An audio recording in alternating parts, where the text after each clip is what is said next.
Delphine, laisse-moi le micro, j'ai besoin de te parler. Ouais. Delphine, il me faut d'urgence que tu m'envoies un mail avec les coordonnées Conseil national, le mail conseilnational.org, contact@conseilnational.org. Il faut que tu m'envoies le code d'accès.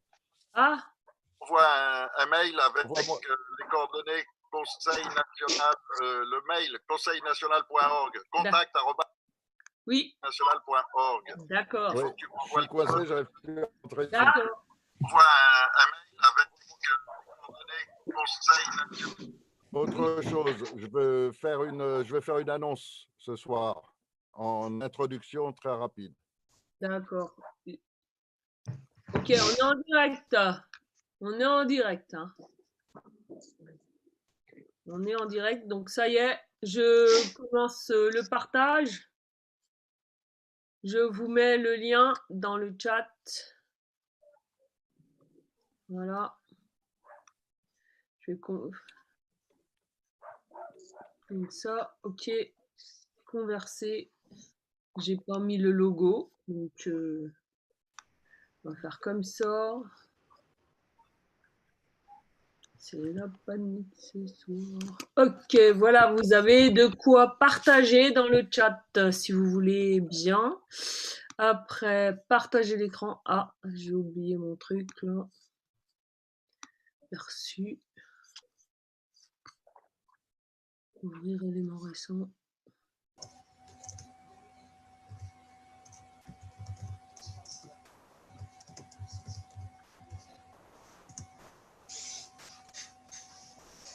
Bon, ça se connecte.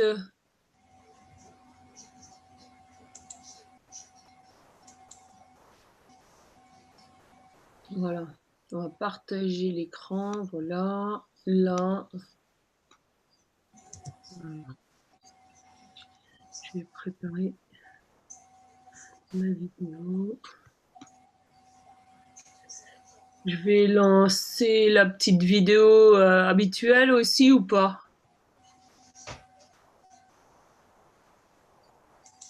La petite vidéo explicative qui dure 1 minute. Hein. Je vais le faire ça aussi tout à l'heure. Hein.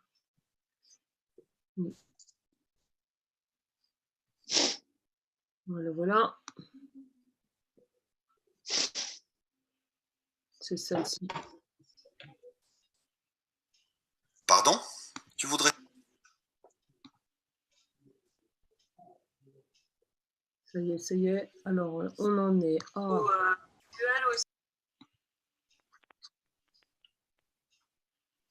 C'est tout bon. Ça y est, ça se connecte. Bravo. Bravo à tous pour ce rendez-vous de ce soir. Nous sommes le 11 juin 2020. La télévision. Bravo à tous. Fermez vos micros si vous voulez. Vous avez... Ça n'a pas été configuré comme il faut le son. Les assistants. Pardon? Tu voudrais... Qui c'est qu'il y a encore? Ah, Malcolm. Oui, fermez les sons des personnes qui arrivent en salle, s'il vous plaît. Voilà. Donc là, je vais... Donc, la télévision du gouvernement de la France libre, ce soir, Allô Président, numéro 59, donc le 11 juin 2020. Le thème de ce soir, liberté ou surveillance de masse. C'est Samuel qui va nous présenter cela. Avant, une petite introduction par Éric Fioril, puis donc l'exposé. Allez, j'ai bien compris, un quart d'heure, 20 minutes, c'est ça, Sam? Un petit 30 minutes, 30-40 minutes. 30-40 minutes, ok. Très bien, merci, maître du temps, Marie-Noël. Entre 30 et 40 minutes, ouais. Super. Et donc, après, questions-réponses. Entre-temps, donc, bien sûr, notez bien vos réponses, vos questions et vos réponses dans le chat. On vous fera remonter cela. Nous aurons... Tiens, Nous aurons donc des questions-réponses et nous essayons de tenir les 22 heures. Il est déjà 20h38. À toi, Eric. Le micro d'Eric est-il ouvert? Attends. Il est ouvert? Ok. Et maintenant, est-ce qu'on m'entend? Oui, Eric, on t'entend. Bon, d'accord. Un peu loin, Bon, mais voilà. Assez rapidement, je me rapproche. C'est mieux là? Oui, Bon, c'est mieux. alors 2-3 annonces assez urgentes pour que toujours pareil, pour essayer que les gens prennent conscience et se rendent compte réellement de ce qui est en train de se passer au niveau global. Là, ils sont à l'achèvement d'un programme qui est initié depuis des dizaines et des dizaines d'années et ils vont n'avoir aucune hésitation pour essayer de le réussir, leur programme. Et donc, vous en avez quelques traces médias. Vous allez avoir, d'une part, vous êtes, je suppose, déjà informé que le président du Burundi, le président du Burundi qui avait annoncé, donc là, il y a quelques temps il avait constaté donc le mensonge des vaccins et la fausse pandémie et qu'il quittait l'OMS.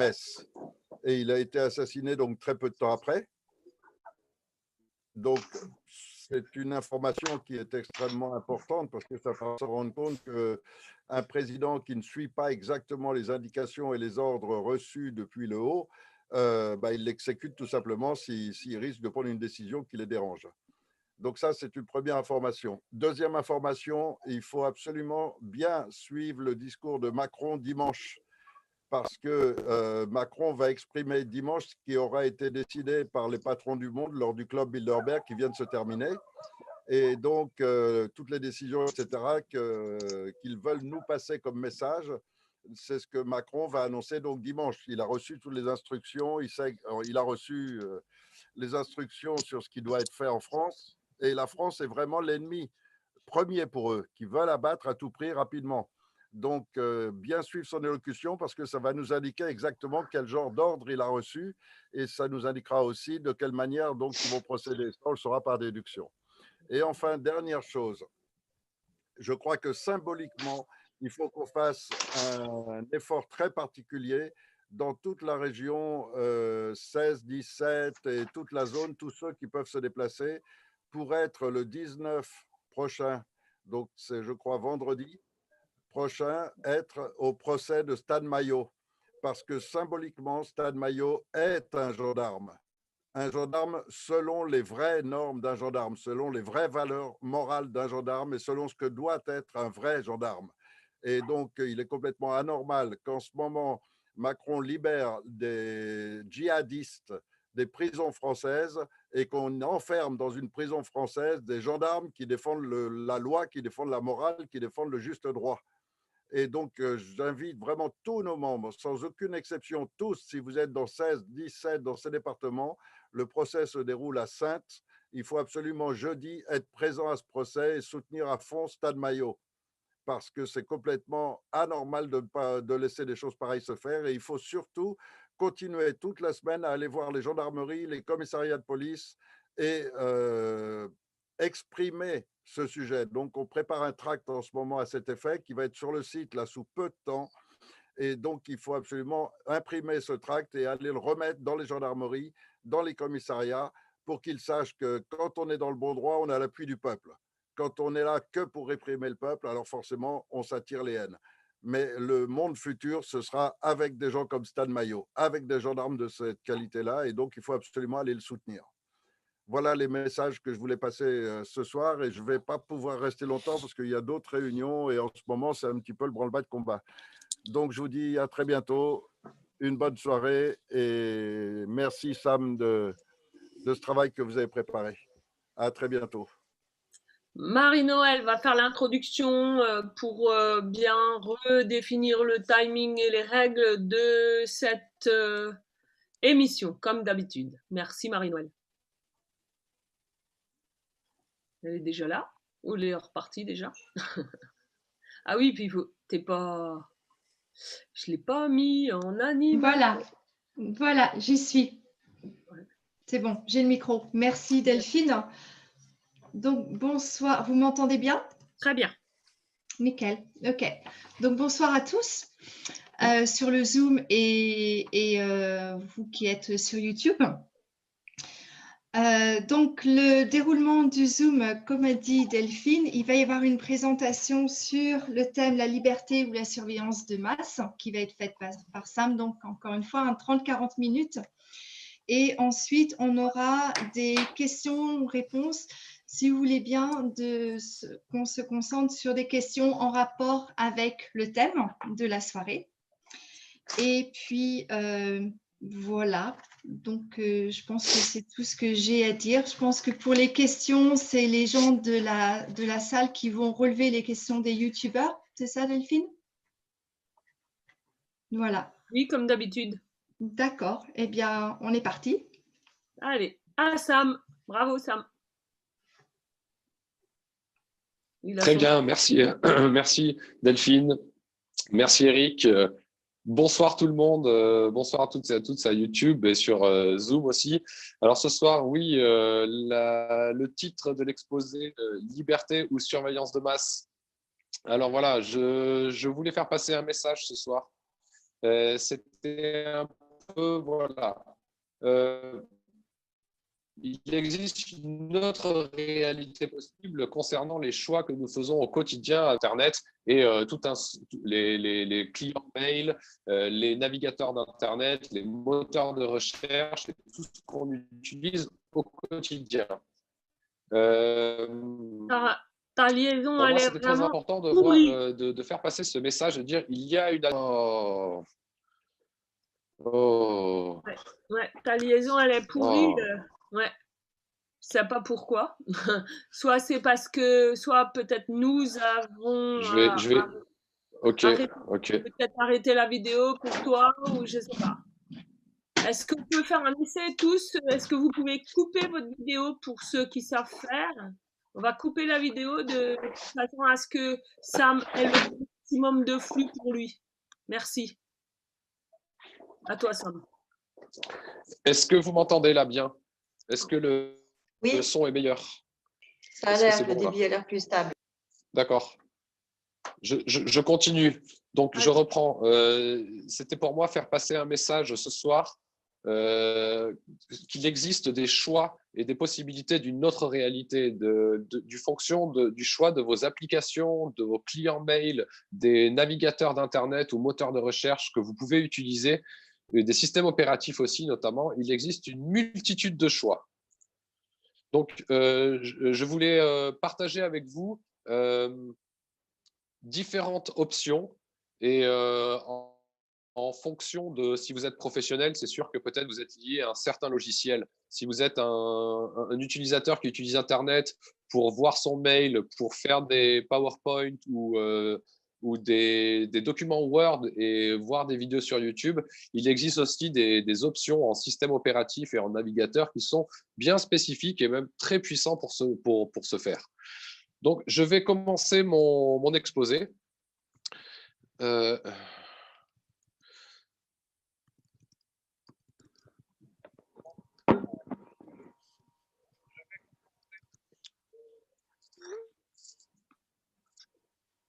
Voilà. Donc, depuis environ 20 ans, notre fascination et admiration pour les technologies de communication nous ont happés. Elles nous ont constamment attirés. Donc, Internet, le téléphone portable, les smartphones, les tablettes, les ordinateurs.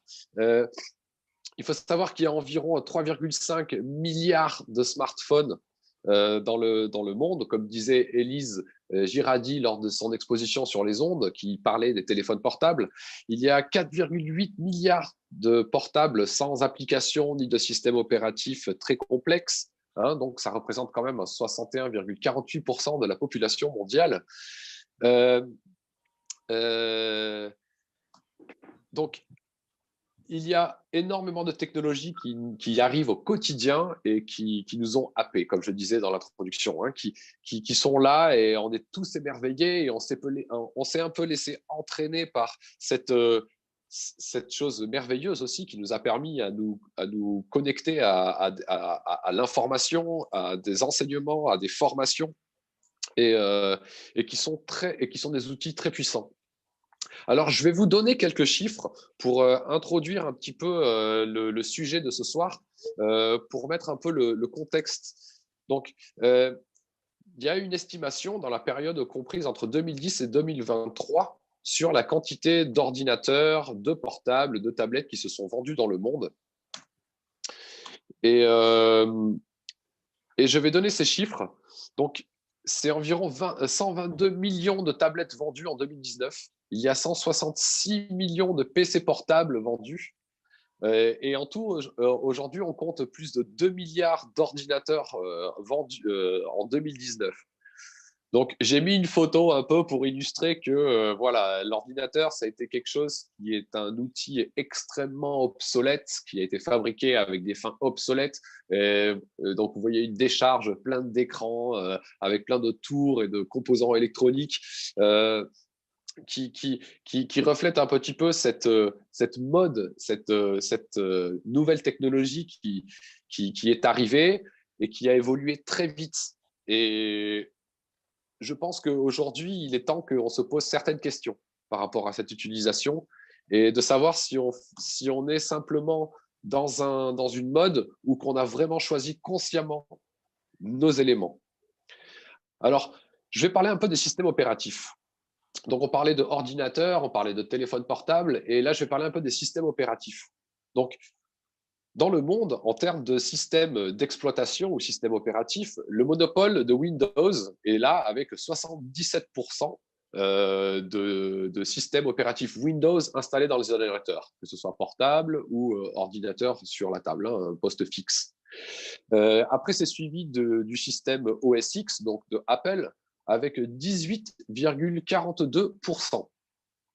Après, il y a une catégorie qui est un peu indéfinie, qui est en troisième place avec 1,8% de systèmes opératifs tournant dans le monde. Donc, on pourrait penser que ces systèmes opératifs appartiennent à une catégorie de peut-être des systèmes opératifs qui sont pour gérer des systèmes bancaires, des systèmes financiers, des informations, voilà, qui ont besoin d'une extrême sécurité et qui ne sont pas classifiés pour autant, hein.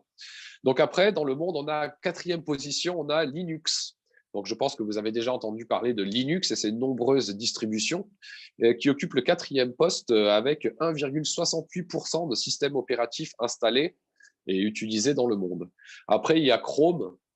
Donc Chrome qui récemment a lâché un système opératif pour les portables qui occupe la cinquième place avec 1,07%.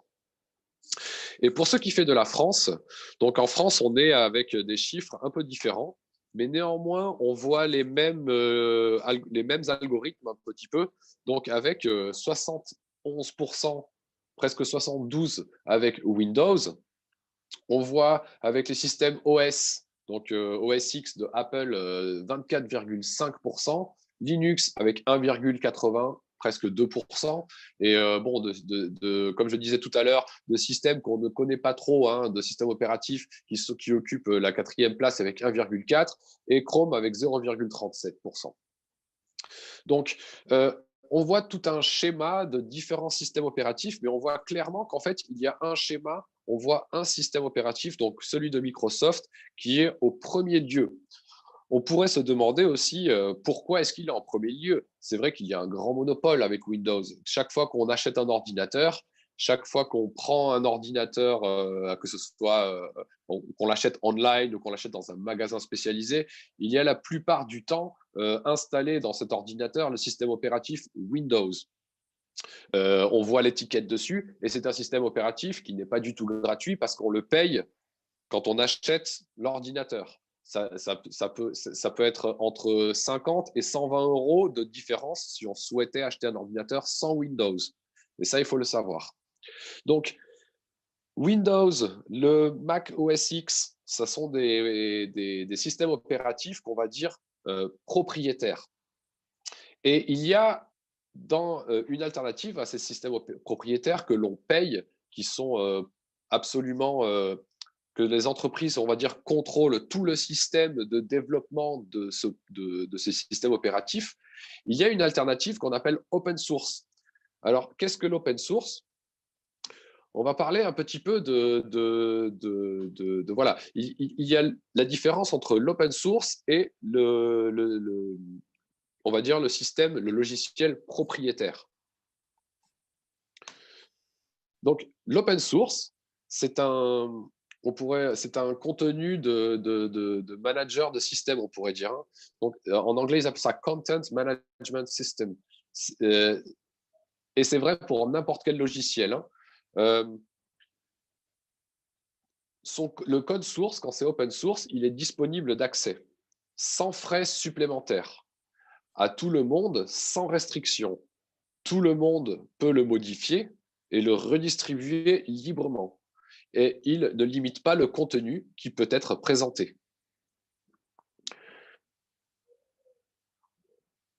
Donc, après, comme je disais, il y a le système propriétaire. Et là encore, c'est vrai pour n'importe quel autre logiciel qui est dit propriétaire, si ses conditions d'utilisation limitent son utilisation, son étude, sa modification et sa duplication, voire même sa diffusion, eh ben, la plupart sont peut-être payants, mais pas forcément. En revanche, le code source n'est pas accessible.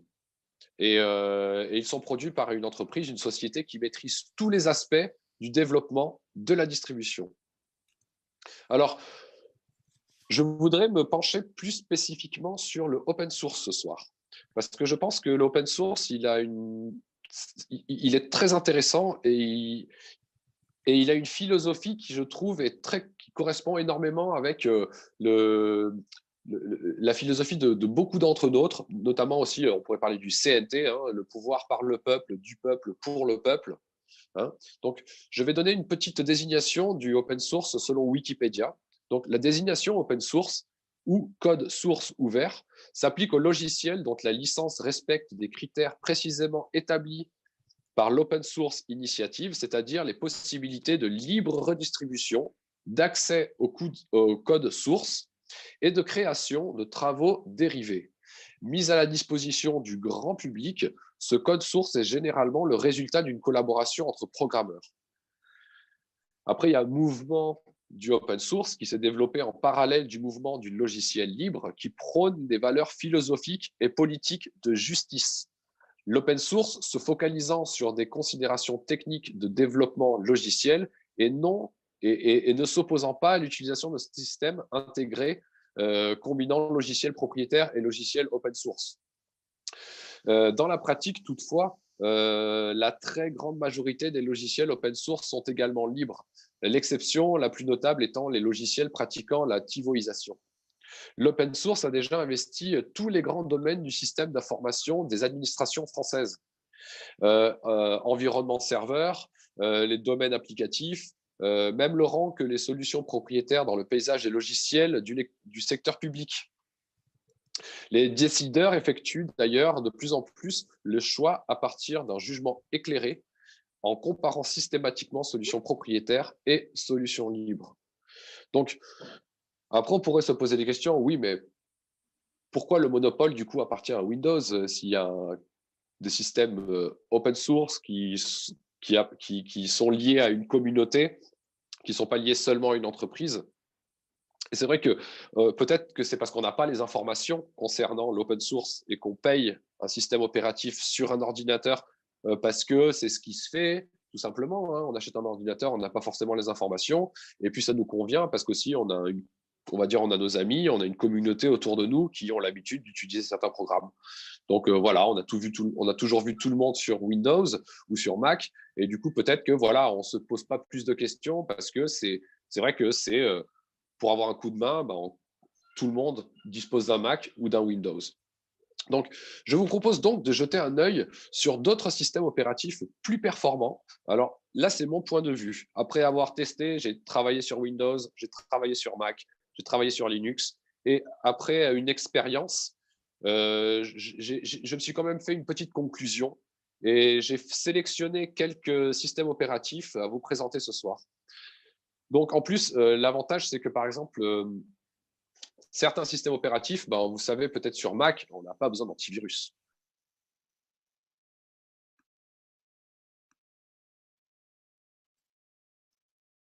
Oui. Ça a coupé ou pas? Il C'est semblerait. déconnecté? Oui, ça a coupé, Delphine, effectivement. Ah là là. Bon, on va le laisser revenir le temps qu'il arrive. Ouais. Surtout qu'il nous passionne avec ces choses. Ben oui, mais c'est pour ça. Mets-le à la bouche. Tous nos auditeurs, voilà, sont en haleine. En fait, il y a toujours un quart d'heure de battement. Donc, les vrais directs n'existent plus du tout, du tout, du tout. Non, mais ça, c'est un héritage de la Haute-Savoie, le quart d'heure d'attente. C'est le quart d'heure savoyard. Oui, le quart d'heure. Tous les pays ont leur quart d'heure. Ouais. Alors, pour le différer, effectivement, notamment dans le sport, quand c'est retransmis soi-disant en direct, ouais. Quand c'est retransmis en direct, il y a toujours un petit delta T, une petite différence de temps entre la radio et la télé. La radio est en avance de quelques secondes. Ah, c'est lui? Non. Non, c'est moi qui ai mis ma vidéo à ta demande, Delphine. Oui, oui, oui, c'est mieux. Ah ben, c'est quelqu'un d'autre, c'est pas moi. C'est l'autre Delphine, peut-être, Ah, n'est-ce pas? Peut-être. Non plus. Bon, écoute, quelqu'un a demandé à ce que je mette ma vidéo, donc j'ai mis ma vidéo. C'est ça, ouais. C'est un des co-animateurs, c'est pas moi. Moi, j'étais en D'accord. train de surveiller qui c'est qui rentrait sur la salle. Sinon, on a peut-être des questions de la salle, peut-être déjà, qui commencent à arriver. Ayana demandait si Linux n'était pas Ubuntu. Ubuntu. Ubuntu, oui. Ouais. Ubuntu. Oui. Et il me semble pas, effectivement. Ce sont bien deux systèmes distincts. Ubuntu, c'est comme... moi, ce que j'ai compris, Ubuntu, c'est un système de démarrage et Linux, ça doit être le système de la machine ou un truc comme ça. Je suis pas sûre. Exploitation et système machine. Ouais, peut-être bien, ouais. Peut-être un petit... parce que tout le monde peut installer Ubuntu, je crois. Un moteur de recherche aussi. Donc, enfin, je dis des conneries. Moi. C'est un système, il me semble que c'est un système d'exploitation. Mais... On va laisser Sam nous répondre parce qu'il y a sûrement des gens qui s'y connaissent très bien sur le chat et on ne va pas spéculer ce soir en l'absence du spécialiste qui va nous rejoindre bientôt. Ouais. On va vérifier, un peu lent sur son téléphone. Oh. Il va revenir. Il va revenir. Ouais. En attendant, j'ai calé une petite vidéo que je vais passer, du coup. Je vais la partager, tout simplement. La petite vidéo d'1 minute, ça le fera venir. Ouais. La petite vidéo que j'ai là, elle est où, là? Alors, attention, parce qu'il ne faut pas que je me... Je vais envoyer la petite vidéo et puis après... D'accord. Ça dure 1 minute et quelques. J'ai oublié... Ah, par contre, j'ai oublié le partage du son. Partager le son. Alors, par contre, admettre, Paul. Il faut cliquer sur admettre. Partager le son. Voilà. J'ai oublié de partager le son. Voilà. C'est parti. Vous entendez quelque chose? Laisse-moi un peu de place. Je vais t'expliquer. C'est le Conseil national de transition français. Il s'agit d'une transition sans tendance politique, religieuse ou sociale, pour ceux qui ne croient plus aux politiciens ni à leurs belles promesses. La loi de M. Macron, numéro 2017-1510, du 30 octobre 2017, a supprimé les droits de l'homme en France. Sous l'égide du Conseil national de transition de France, organe de droit international déclaré à l'ONU, et seule autorité légitime de France depuis sa proclamation le 18 juin 2015. Le Conseil national de transition est aujourd'hui l'équivalent d'un gouvernement en exil, prêt à se mettre en place, en attente de l'allégeance des forces de l'ordre à l'état de droit. Nous ne pouvons pas laisser la prochaine génération subir la dictature en cours d'établissement.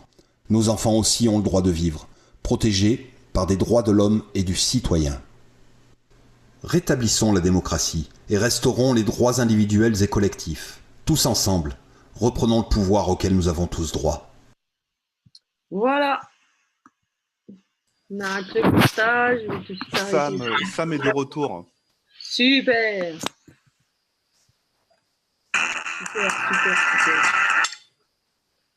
Super. Sam, alors. On lui rappelle à quel endroit est-ce qu'on l'a perdu, peut-être? Oui. Alors, j'étais en train de parler sur les différents systèmes opératifs et j'allais faire une introduction sur les systèmes libres. Voilà, donc il lui disait qu'il n'y avait pas d'antivirus, notamment sur les Mac. Et Ouais. on allait comprendre pourquoi il y en avait sur les autres. Oui, voilà. Et ça a coupé. Ok, d'accord. Eh ben, je vais juste repartager du coup. Je peux repartir du coup? Oui, go. Ok, d'accord. Feu vert. On a temporisé pendant ce temps-là. D'accord, bah c'est super, merci. Voilà. Donc, excusez-moi, je suis de retour. Voilà, des petites contraintes techniques. Donc, je vous disais, voilà, je voulais vous présenter quelques différentes alternatives par rapport à Windows ou à Mac. Donc, est-ce qu'on voit mon PowerPoint? Ouais. OK.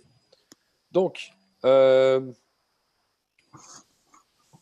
Linux, excellente alternative, même une des principales. Donc, le noyau de Linux a été créé en 91 par Linus Torvald. C'est un logiciel libre. Les distributions Linux ont été et restent un important vecteur de popularisation du mouvement open source.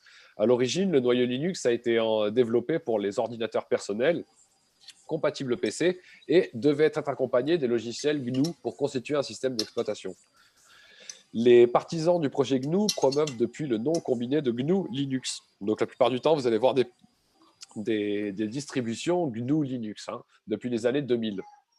Donc le noyau Linux est utilisé sur du matériel informatique allant de téléphone portable, comme avec Android, et jusqu'au super ordinateur. Parce qu'il faut savoir qu'en fait, Linux, basiquement, les gros ordinateurs qui gèrent des réseaux, des serveurs et tout ça, tout est sur Linux.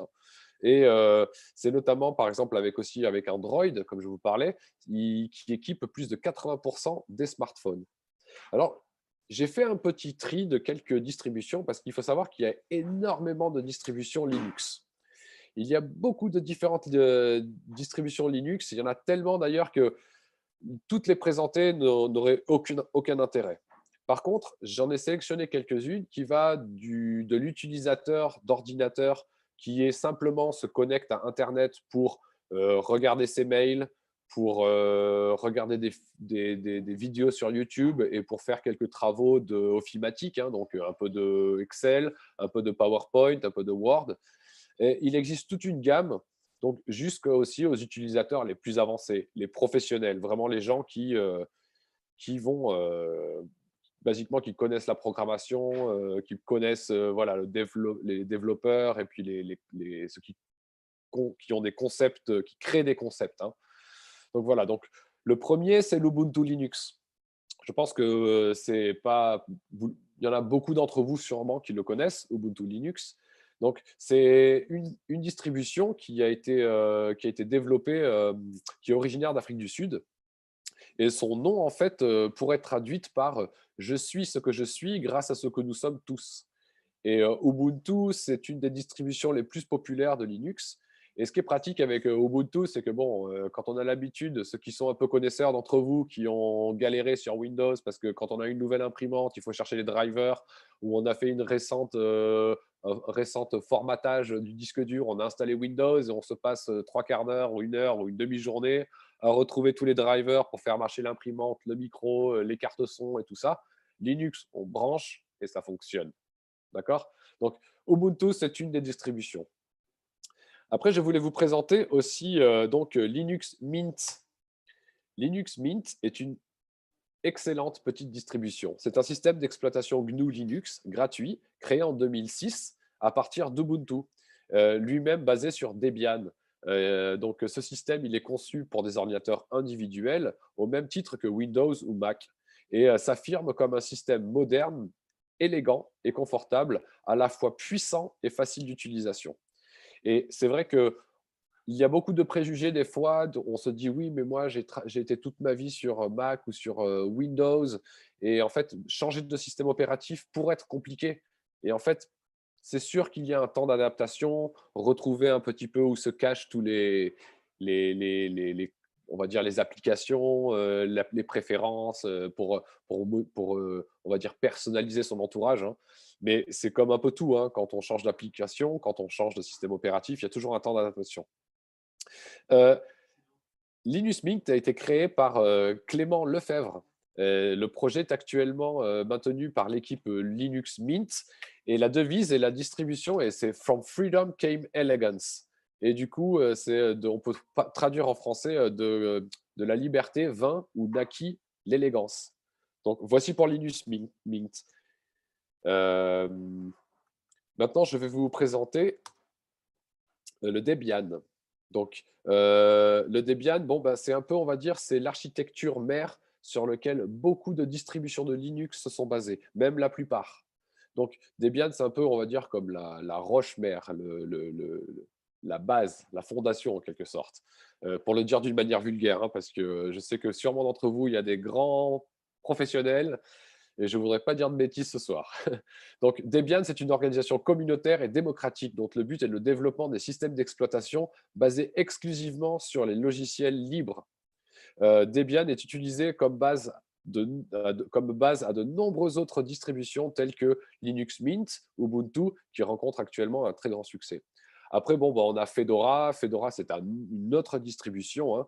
Donc là, il faut dire aussi que là, je complexifie un petit peu chaque fois le système opératif, hein. Donc, d'un utilisateur lambda qui fait ses recherches sur Internet, qui regarde YouTube, qui fait ses Word et c'est tout, jusqu'à de plus en plus monter avec des niveaux de connaissances avec le système opératif, être à l'aise avec les commandes dans le terminal ou même être professionnel dans la sécurité de réseau, hein. Donc, chaque fois, on va monter de plus en plus de niveaux. Donc, le Fedora, c'est développé par le projet Fedora et sponsorisé par l'entreprise Red Hat. Red Hat, c'est une autre distribution Linux encore, hein, donc, qui lui fournit des développeurs ainsi que des moyens financiers et logistiques. Donc, basiquement, voilà, on a encore Fedora. Elle a contribué largement sur les projets en amont tels que le noyau de Linux, GNOME qui, on va dire, tout l'aspect visuel, graphique du bureau des distributions Linux. Il y a le Network Manager, le Package Kit, le Pulse Audio, le Wayland. Ils ont été très nombreux. Et puis la célèbre suite de compilateurs GCC pour les programmateurs. Donc voilà. Après, il y a le Red Hat. Donc, le Red Hat, c'est une distribution Linux, pareil, encore une, qui est sortie en 1994. Et Red Hat, c'est l'inventeur du système de gestion de paquets. Alors, c'est RPM, pour ceux qui ont un peu plus d'expérience avec Linux, hein. Donc, c'est Red Hat Package Manager en 1995. Donc, c'était le Red Hat Linux 2.0. Donc, voilà encore une distribution, hein. Donc, Red Hat Linux est plus souvent utilisé, on va dire, peut-être pour les gens qui font pour les entreprises peut-être, ou pour les gens qui font vraiment de la gestion de documents ou de fichiers beaucoup plus, on va dire, délicats, hein. Donc, voilà. Après Red Hat, donc aussi, je voulais vous présenter Kali Linux. Alors, Kali Linux, c'est autre chose. Kali Linux, c'est vraiment l'objectif de Kali Linux, c'est de fournir une distribution regroupant l'ensemble des outils nécessaires au test de sécurité d'un système d'information, notamment le test d'intrusion. Et ça, en fait, ce sont faits pour vraiment les professionnels qui vont être, on va dire, qui vont travailler ensemble avec des entreprises pour tester l'efficacité de différents systèmes de protection. Donc, c'est des gens qui ont, avec Kali Linux, ce système opératif, on a plein d'outils qui nous permettent en fait de faire des tests d'intrusion dans des systèmes de sécurité, comme dans des firewalls ou dans des entreprises, des serveurs qui soi-disant impénétrables, ou même dans des systèmes opératifs, dans n'importe quel type de test de sécurité. Donc, là, c'est une utilisation très avancée de Linux, hein. Donc ça, c'est vraiment les pros. Et après, il y a quelque chose qui est, voilà, qui est un peu différent, mais que je voulais quand même présenter. Ça s'appelle Cube. Cube, c'est le système opératif Cube est un système d'exploitation de bureau axé sur la sécurité. Pareil. Mais c'est pas fait pour les programmateurs professionnels qui veulent tester des systèmes dans le sens littéral du terme, hein. C'est plutôt, en fait, c'est basé sur des machines virtuelles. En fait, c'est que les utilisateurs interagissent avec Cube de la même manière qu'ils le feraient avec un système d'exploitation de bureau ordinaire, mais il y a quelques différences essentielles, en fait. Chaque domaine de sécurité, donc on appelle ça un cube, est identifié par une bordure de fenêtre de couleur. Donc, ça nous permet aussi de nous identifier personnel, travail, navigation Internet, par exemple, hein. Et en fait, tout est basé sur des machines virtuelles. Les apps sont des machines virtuelles utilisées pour héberger les applications et voire même tout le périphérique. Donc, c'est-à-dire on peut mettre, par exemple, tous les connecteurs USB sur une machine virtuelle. On peut mettre le navigateur Internet sur une machine virtuelle. On peut mettre… voilà, c'est comme si on utilisait plusieurs ordinateurs, voilà, entre guillemets, plusieurs ordinateurs pour utiliser différentes applications ou périphériques pour assurer un maximum de sécurité. Donc, ça aussi, voilà, c'est très utile. Donc, après, ce système aussi, il y a Edward Snowden qui en a beaucoup parlé. Donc, lui, il trouvait ça très chouette qu'on puisse mettre un tel niveau de sécurité, en fait. Donc, voilà. Ça, c'est un peu pour vous faire une présentation des différentes distributions que j'ai choisies parce qu'il y en a tellement que c'est vrai que il y en a plus d'une centaine de distributions différentes de Linux. La plupart des distributions de Linux sont gratuites, sont téléchargeables sur le site Internet. Donc, si vous voulez télécharger Ubuntu, vous avez le site Internet d'Ubuntu en français avec une documentation très complète. Vous pouvez télécharger le système opératif, le mettre dans une clé USB, formater votre disque dur et installer Ubuntu. Et c'est pareil pour la plupart des systèmes opératifs de Linux. La plupart des distributions de Linux sont gratuites. Vous les cherchez sur le site Internet. Et vous pouvez formater votre disque dur, votre ordinateur Windows et mettre un Linux stable, sans antivirus, très, très compétent, très attractif et joli à voir. Donc, maintenant que je vous ai parlé de système opératif, on va dire d'ordinateur, on va dire de système opératif constant, c'est-à-dire qu'on allume l'ordinateur avec un système opératif, je vais vous parler de systèmes bootable, qu'on dit des systèmes bootables, live, qui sont sur des DVD ou des clés USB. Alors, c'est pareil que les distributions Linux. Il y en a plein de systèmes bootables. Presque toutes les distributions Linux sont disponibles en version bootable. Mais j'en ai retenu juste quelques-unes pour leur spécialisation, en fait, pour vraiment la particularité de ce système bootable. Donc, je vais vous présenter Tails. Alors, je ne sais pas s'il y en a d'entre vous qui connaissent Tails. Tails est un système opératif, hein, un système d'exploitation bootable qu'on installe sur une clé USB et basiquement, on va connecter la clé USB à l'ordinateur. On va démarrer l'ordinateur en lui demandant qu'il démarre avec la clé USB pour charger le système opératif qu'il y a dans la clé USB. Alors, selon les ordinateurs, hein, ça va être commande, ça va être F12 ou voilà, il faut trouver selon si c'est un Mac ou un PC. Il y a des combinaisons différentes pour lui dire de démarrer avec la clé USB. Donc, le système d'exploitation portable, c'est un système qui est compatible avec plusieurs plateformes matérielles et qui peut également être facilement transporté sur un disque physique, donc une clé USB, un DVD, un CD, voire un disque dur externe. L'exécution du système d'exploitation à partir d'un DVD ou d'une clé USB est appelée live, même si le système d'exploitation portable est léger. Il ne faut pas sous-estimer les performances et la plupart des logiciels en bénéficient d'un fort soutien de la communauté, quoi. Donc, il n'y a rien de mal en plus à créer une clé USB comme ça avec un système live pour un jour sauver votre ordinateur mort et le transformer en un PC vivant. beaucoup de personnes, j'ai rencontré beaucoup de personnes, ouais, mon ordinateur, il est mort, il marche plus, il démarre plus, le système opératif ne démarre plus. Ben, avec ce genre de clé, on se connecte à l'ordinateur, on peut rentrer dans le disque dur, tout sauvegarder et partir. Et remettre peut-être en place les problèmes ou formater. Voilà. Donc, il y a beaucoup de possibilités. Donc ça, c'était un peu dans le générique du système live. Je vais parler plus particulièrement de Tails maintenant. Tails, en fait, c'est un acronyme de The Amnesic Incognito Live System. C'est une distribution Linux basée sur Debian, axée sur la sécurité et visant à préserver la vie privée et l'anonymat. Toutes ces connexions entrantes et sortantes sont forcées de passer par Tor.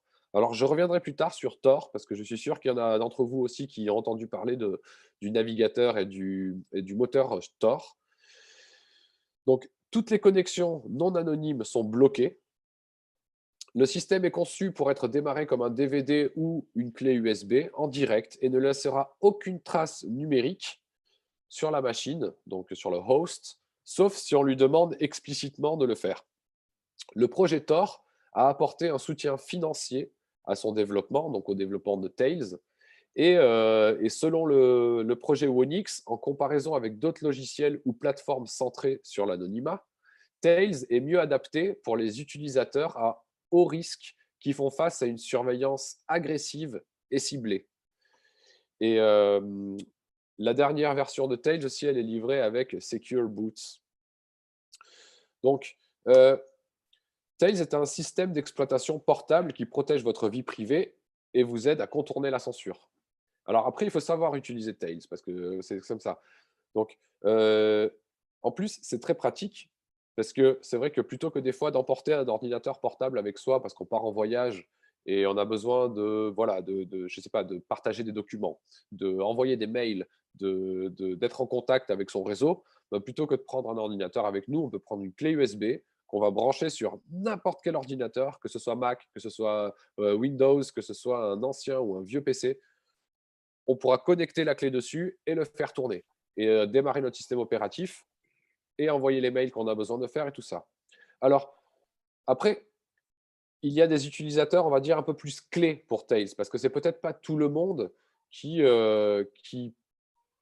aurait besoin d'utiliser un système comme Tails ou qui aurait besoin d'avoir autant d'anonymité et privacité, même si au fond, en fait, on a tous le droit d'avoir personne qui nous suit et qui regarde ce qu'on fait sur Internet. Hein, on est tous d'accord. Mais il y a des pays où il y a une censure très forte. Il y a des journalistes aussi qui sont menacés dans certains pays et qui ont besoin de se communiquer et d'utiliser des systèmes qui sont pratiquement intraçables ou très difficilement visibles et qui peuvent utiliser ce système pour communiquer, pour envoyer des documents. Donc, qui peut utiliser Tails? Donc, il y a des activistes aussi qui l'utilisent afin de cacher leur identité. Il y a des journalistes qui veulent protéger leurs sources et les sources aussi de ces journalistes qui traitent des informations sensibles et qui doivent accéder aussi peut-être à Internet dans des endroits peu sûrs. Il y a des survivantes de violences domestiques aussi qui utilisent Tails pour échapper à la surveillance à la maison. Et il y a eu le cas notamment du coup d'une femme qui avait pu transmettre les preuves du médecin comme quoi elle avait été soumise à des violences. Et son mari, en fait, connaissait très bien l'informatique, mais du coup, en fait, il ne connaissait pas Tails. Et elle a pu envoyer tout plein de documents à des associations et à des protecteurs, on va dire, de violences domestiques pour les preuves. Et en fait, ça a pu être fait à travers Tails, parce qu'elle a branché Tails sur l'ordinateur, ça a laissé aucune trace. Voilà. Et après, le gars, il est tombé. Donc aussi, voilà, c'est aussi des bonnes fins. Et puis après, c'est vous. C'est à partir du moment où vous avez besoin de plus d'intimité dans ce monde numérique, n'hésitez pas à utiliser Tails. Alors moi, Tails, ça me plaît beaucoup, personnellement. Je l'utilise depuis pas mal d'années. Et c'est vrai que c'est super pratique pour voyager, pour partager des informations confidentielles. Tout est ultra carré. Si vous faites un bon mot de passe quand vous démarrez Tails, même si vous perdez votre clé USB, ça sera très difficile. Alors, il n'y a rien d'impossible dans le monde numérique et Internet et informatique. Mais si votre mot de passe est solide, que vous avez mis des fichiers dans la partition permanente qui est cryptée, ça sera très difficile d'y accéder. Donc, il y a beaucoup de choses qui sont vraiment intéressantes avec ça. Notamment, Juste une Tails. question sur, Oui. une question sur la clé USB requise pour Tails. Il faut qu'elle soit de grosse capacité ou quoi? Non, non, non. Il faut que ce soit de 8 gigas au moins. Donc, Tails, il y a aussi les logiciels qui viennent avec Tails qui sont déjà installés dans la clé, on va dire, quand on fait le flash, quand on flash la clé. En fait, sont très, très intéressants. Il y a notamment le Onion Share. Onion Share, en fait, c'est un système de partage de documents complètement crypté et anonyme. C'est-à-dire que vous avez un document, vous allez le mettre dans la fenêtre de Onion Share. Une fois qu'il sera lu et crypté, ils vont vous donner un lien qui va être un lien .oignon qu'on retrouve sur Tor. Et c'est uniquement avec Tor, donc le moteur de recherche, navigateur Tor, qu'on va pouvoir accéder à ça et le partager. Et c'est très, très intéressant parce que dès qu'on va éteindre l'ordinateur ou arrêter Onion Share, le document ne sera plus partagé. Donc, si tous les jours, à la même heure, on doit partager le document, c'est vraiment un super truc. Notamment Onion Share, on pourrait dire, ça peut être une toute petite version de Secure Drop. Et Secure Drop, c'est encore autre chose, mais aussi c'est pareil, c'est basé avec Tor. On en reviendra tout à l'heure. Pour parler aussi, du coup, on va passer du coq à l'âne un peu, mais donc on parlait de système opératif portable live sur clé USB. Il y a un tout petit système opératif qui s'appelle Damn Small Linux, qui est en plus, donc, ils les appellent le DSL. Et c'est en fait un tout petit système opératif qui utilise que 50 mégas de place. Donc, vous imaginez un peu aujourd'hui dans ce monde d'information où l'information est de plus en plus lourde. 50 mégas, c'est rien du tout. Et en plus, l'avantage de ce Damn Small Linux qu'on peut démarrer avec une clé USB, c'est qu'il peut démarrer sur des vieux ordinateurs du style Pentium 1 ou les i486 de l'époque. Donc, en fait, voilà, il utilise très peu de ressources et ça vous permet de pouvoir faire tourner des vieilles machines, quoi. Ce que je trouve absolument formidable. Donc après aussi, il y a Cubes qui est disponible en live USB. Donc voilà, ça c'était un peu pour les systèmes portables, pour les systèmes live qu'on porte dans une clé USB. Donc aussi, vous avez le choix entre une multitude. Peut-être Tails ne sera pas pour vous, mais vous pourrez peut-être utiliser des versions des distributions de Linux. Ubuntu, elles existent. Il y a Mint aussi. Enfin, il y a plein d'autres. La plupart des distributions Linux sont disponibles en live aussi. Donc voilà. Donc maintenant qu'on a parlé un peu de tout ça, des lives, on va rentrer dans un autre champ. Ça sera celui des navigateurs de web et les moteurs de recherche. Donc, bien sûr, il y a une multitude de moteurs de recherche, de navigateurs sur Internet, mais il y en a à gogo. Vous connaissez tous. Donc, un navigateur web browser en anglais, c'est un logiciel conçu pour consulter et afficher le World Wide Web, donc le www. Techniquement, on pourrait dire que c'est au minimum un client HTTP. Donc, vous avez le choix entre une multitude de navigateurs. Vraiment, il existe de nombreux navigateurs web pour toutes sortes de matériel. Donc, ordinateur personnel, tablette tactile, téléphone, les smartphones et différents systèmes d'exploitation. Donc, GNU Linux, Windows, Mac OS, les iOS, quand c'est les Apple, les iPhones, et Android. Dans les années 2010, donc il y a 10 ans déjà, les plus utilisés étaient Google Chrome, Mozilla Firefox, Internet Explorer Edge et le Safari et aussi Opera. Aujourd'hui, c'est basiquement Google Chrome qui est omniprésent avec le moteur de recherche Google pour la plupart. Donc, pareil, il y a une énorme quantité de moteurs de recherche. Bing, Quant, Yahoo, Yandex, Clicks, Brave, DuckDuckGo, Lycos, Mautic, voilà, Sozo, Swisscows, il y en a plein de moteurs de recherche. Mais du coup, la question est, est-ce que, en fait, on est obligé de prendre les moteurs de recherche que tout le monde utilise? Pourquoi est-ce qu'on ne pourrait pas utiliser des moteurs de recherche qui sont peut-être plus adaptés à nos besoins ou qui représentent un peu plus notre état d'esprit? Parce que on pourrait par exemple parler de Ecosia. Ecosia est un moteur de recherche en fait, qui donne 80% de ses bénéfices pour replanter des arbres en Afrique après la déforestation et le déboisement qui a eu lieu dans ces pays-là. Donc, ce n'est pas une entreprise qui va être pro-privacité, anonymité sur Internet et tout ça. Par contre, eux, c'est l'écologie. Et les bénéfices qu'ils vont faire avec cet argent, ils vont la donner pour planter des arbres. Et donc, il y aura peut-être des gens qui diront « moi, je vais plutôt utiliser Ecosia parce que ça me correspond plus ». Il y a par exemple DuckDuckGo. DuckDuckGo, c'est le moteur de recherche qui est sur Tor, et entre autres. DuckDuckGo, en fait, c'est vraiment pro-privacité. Lui, il enregistre rien du tout. Il bloque chaque fois qu'il y a des trucs de Google qui veut prendre de vos informations, et il vous le dit à chaque fois. Surtout sur les versions Android aussi, c'est assez rigolo parce que on voit j'ai bloqué ça, j'ai bloqué ça, j'ai bloqué ça. Est-ce que je bloque ça? Donc voilà. Donc aussi, c'est prendre conscience des différents outils qu'on utilise sur Internet, notamment donc les moteurs de recherche. Donc il y a une multitude, hein, il y a vraiment une multitude de moteurs de recherche.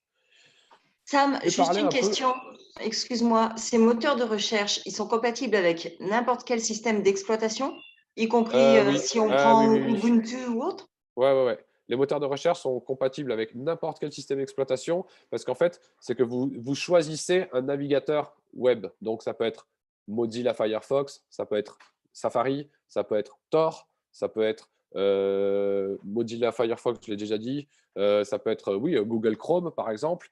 Et sur ces navigateurs web, vous pouvez sélectionner les moteurs de recherche que vous voulez. Donc, on pourrait dire aussi que les moteurs de recherche ont dit « ouais, mais moi, j'ai essayé sur Google, j'ai trouvé tout de suite, et sur DuckDuckGo, j'ai mis beaucoup plus longtemps. J'ai dû passer 3-4 pages avant de trouver ce que je cherchais. » Et c'est normal, parce que la plupart des gens, ils sont sur Google. Et plus un article va être référencé, plus il va monter dans la visibilité. Donc, voilà, ça, c'était un peu pour ce qui fait des moteurs de recherche. Après, je voudrais juste parler de Tor un petit peu plus. Attends, alors 30 secondes, un moteur de recherche, la surveillance de masse finalement, elle va passer par quoi? Par le système d'exploitation ou par le moteur de recherche ou par les deux? Partout. Donc c'est pour ça qu'en fait… À partir du moment où vous êtes sur Windows avec Google Chrome et Google, après je vais en parler un peu plus tard, vous serez constamment traqué. Chaque fois que vous allez faire un double-clic, quand vous allez faire un sweep avec votre iPhone ou avec votre smartphone, quand vous allez taper quand vous allez taper dans le moteur de recherche de Google, vos habitudes sur Internet, vos tendances. C'est-à-dire, imaginez-vous que vous êtes en train de marcher dans la rue et que vous avez toute une équipe de gens autour de vous qui vont regarder « Ah ouais, mais tes chaussures, moi, je pourrais t'offrir d'autres chaussures. Ah, mais tu as vu comme tu marches, je pourrais t'offrir une session de aquagym pour que tu puisses marcher mieux. » Ou de… voilà, tu as vu tes cheveux? Ah bah, je pense que voilà. En fait, pour faire c'est une analogie, hein, c'est une métaphore, mais c'est exactement ce qui se passe sur Internet quand on utilise Internet sans conscience. Parce qu'on a pris conscience sur notre alimentation, on a pris conscience sur notre santé, on a pris conscience sur les ondes électromagnétiques, sur la 5G, on a pris conscience sur plein de choses récemment. Et depuis des temps, il y a des gens ils ont toujours été bio, pourtant ils n'ont pas besoin d'avoir le label pour être bio. Enfin, voilà, on sait très bien ça. Mais il y a très peu de conscience par rapport à notre identité numérique qu'on laisse sur Internet. Et il faut vraiment prendre ça en conscience parce que l'identité numérique, on l'a à vie. Et ce sont des années et des années de données qui sont partagées avec des tiers, avec des entreprises qui fabriquent des produits et tout ça. Alors on peut dire, oui, mais moi, j'ai rien à cacher. Mais en fait, du fait qu'on n'ait rien à cacher, est-ce qu'on a envie de partager nos données personnelles pour que des entreprises tiers fassent des produits avec lesquels ils vont gagner de l'argent? Donc, à la fin, on a encore plus des consommateurs parce qu'en plus, ce sont des sondages et des données qu'on utilise après pour nous manipuler. Donc, voilà, plus on va être conscient là-dessus, plus on va utiliser des outils qui vont protéger notre privacité, qui vont protéger notre anonymité sur Internet. Donc, c'est pour ça que là, je voulais vous parler de Tor. Parce que, en mon point de vue, Tor, c'est le meilleur navigateur web qu'il y a pour l'anonymité et pour ne pas être tracé. Tor est un réseau informatique superposé, mondial et décentralisé. Hein, il se compose d'un certain nombre de serveurs appelés nœuds. Et chacun peut installer un nœud chez soi, si on veut, ou dans son entreprise pour aider favoriser le flux des informations Tor. Et le réseau et la liste, en fait, elle est publique. Ce réseau permet d'anonymiser l'origine des connexions TCP. Cela peut servir, entre autres, à anonymiser la source. C'est une session de navigation web ou de messagerie instantanée. Cependant, l'anonymisation du flux n'est pas totale, car l'application peut transmettre des informations annexes permettant d'identifier la personne. C'est pourquoi Tor a développé son navigateur web basé sur Firefox, et il s'appelle le Tor Browser. Alors, il y a aussi d'autres applications spécialement modifiées pour préserver l'anonymat et leurs usagers. L'implémentation de référence du protocole s'appelle Tor. C'est un logiciel libre sous licence BSD révisée. Donc, tout le monde peut se télécharger Tor. Après, il faut savoir utiliser Tor. Tor aussi, c'est aussi la clé et la seule porte possible pour entrer dans le dark web ou le deep web ou le darknet. Enfin, il a plein de noms différents. Mais on ne peut que rentrer dans ces endroits-là avec Tor. Du moins, entrer en sécurité, avec un VPN aussi. Et avant, je parlais de OnionShare. Eh bien, OnionShare, on peut y accéder que si on a Tor installé. Donc, il y a plusieurs niveaux de configuration de Tor, si on veut vraiment un niveau de protection ultra strict ou si on a un niveau assez relaxé, on va dire, entre guillemets. Tor est utilisé pour se protéger contre une certaine forme de surveillance d'Internet, connue sous le nom d'analyse de trafic. Cette analyse est utilisée pour déterminer qui communique avec qui sur un réseau public. Connaître la source et la destination de votre trafic peut permettre à des personnes de traquer votre comportement et vos intérêts. Donc, je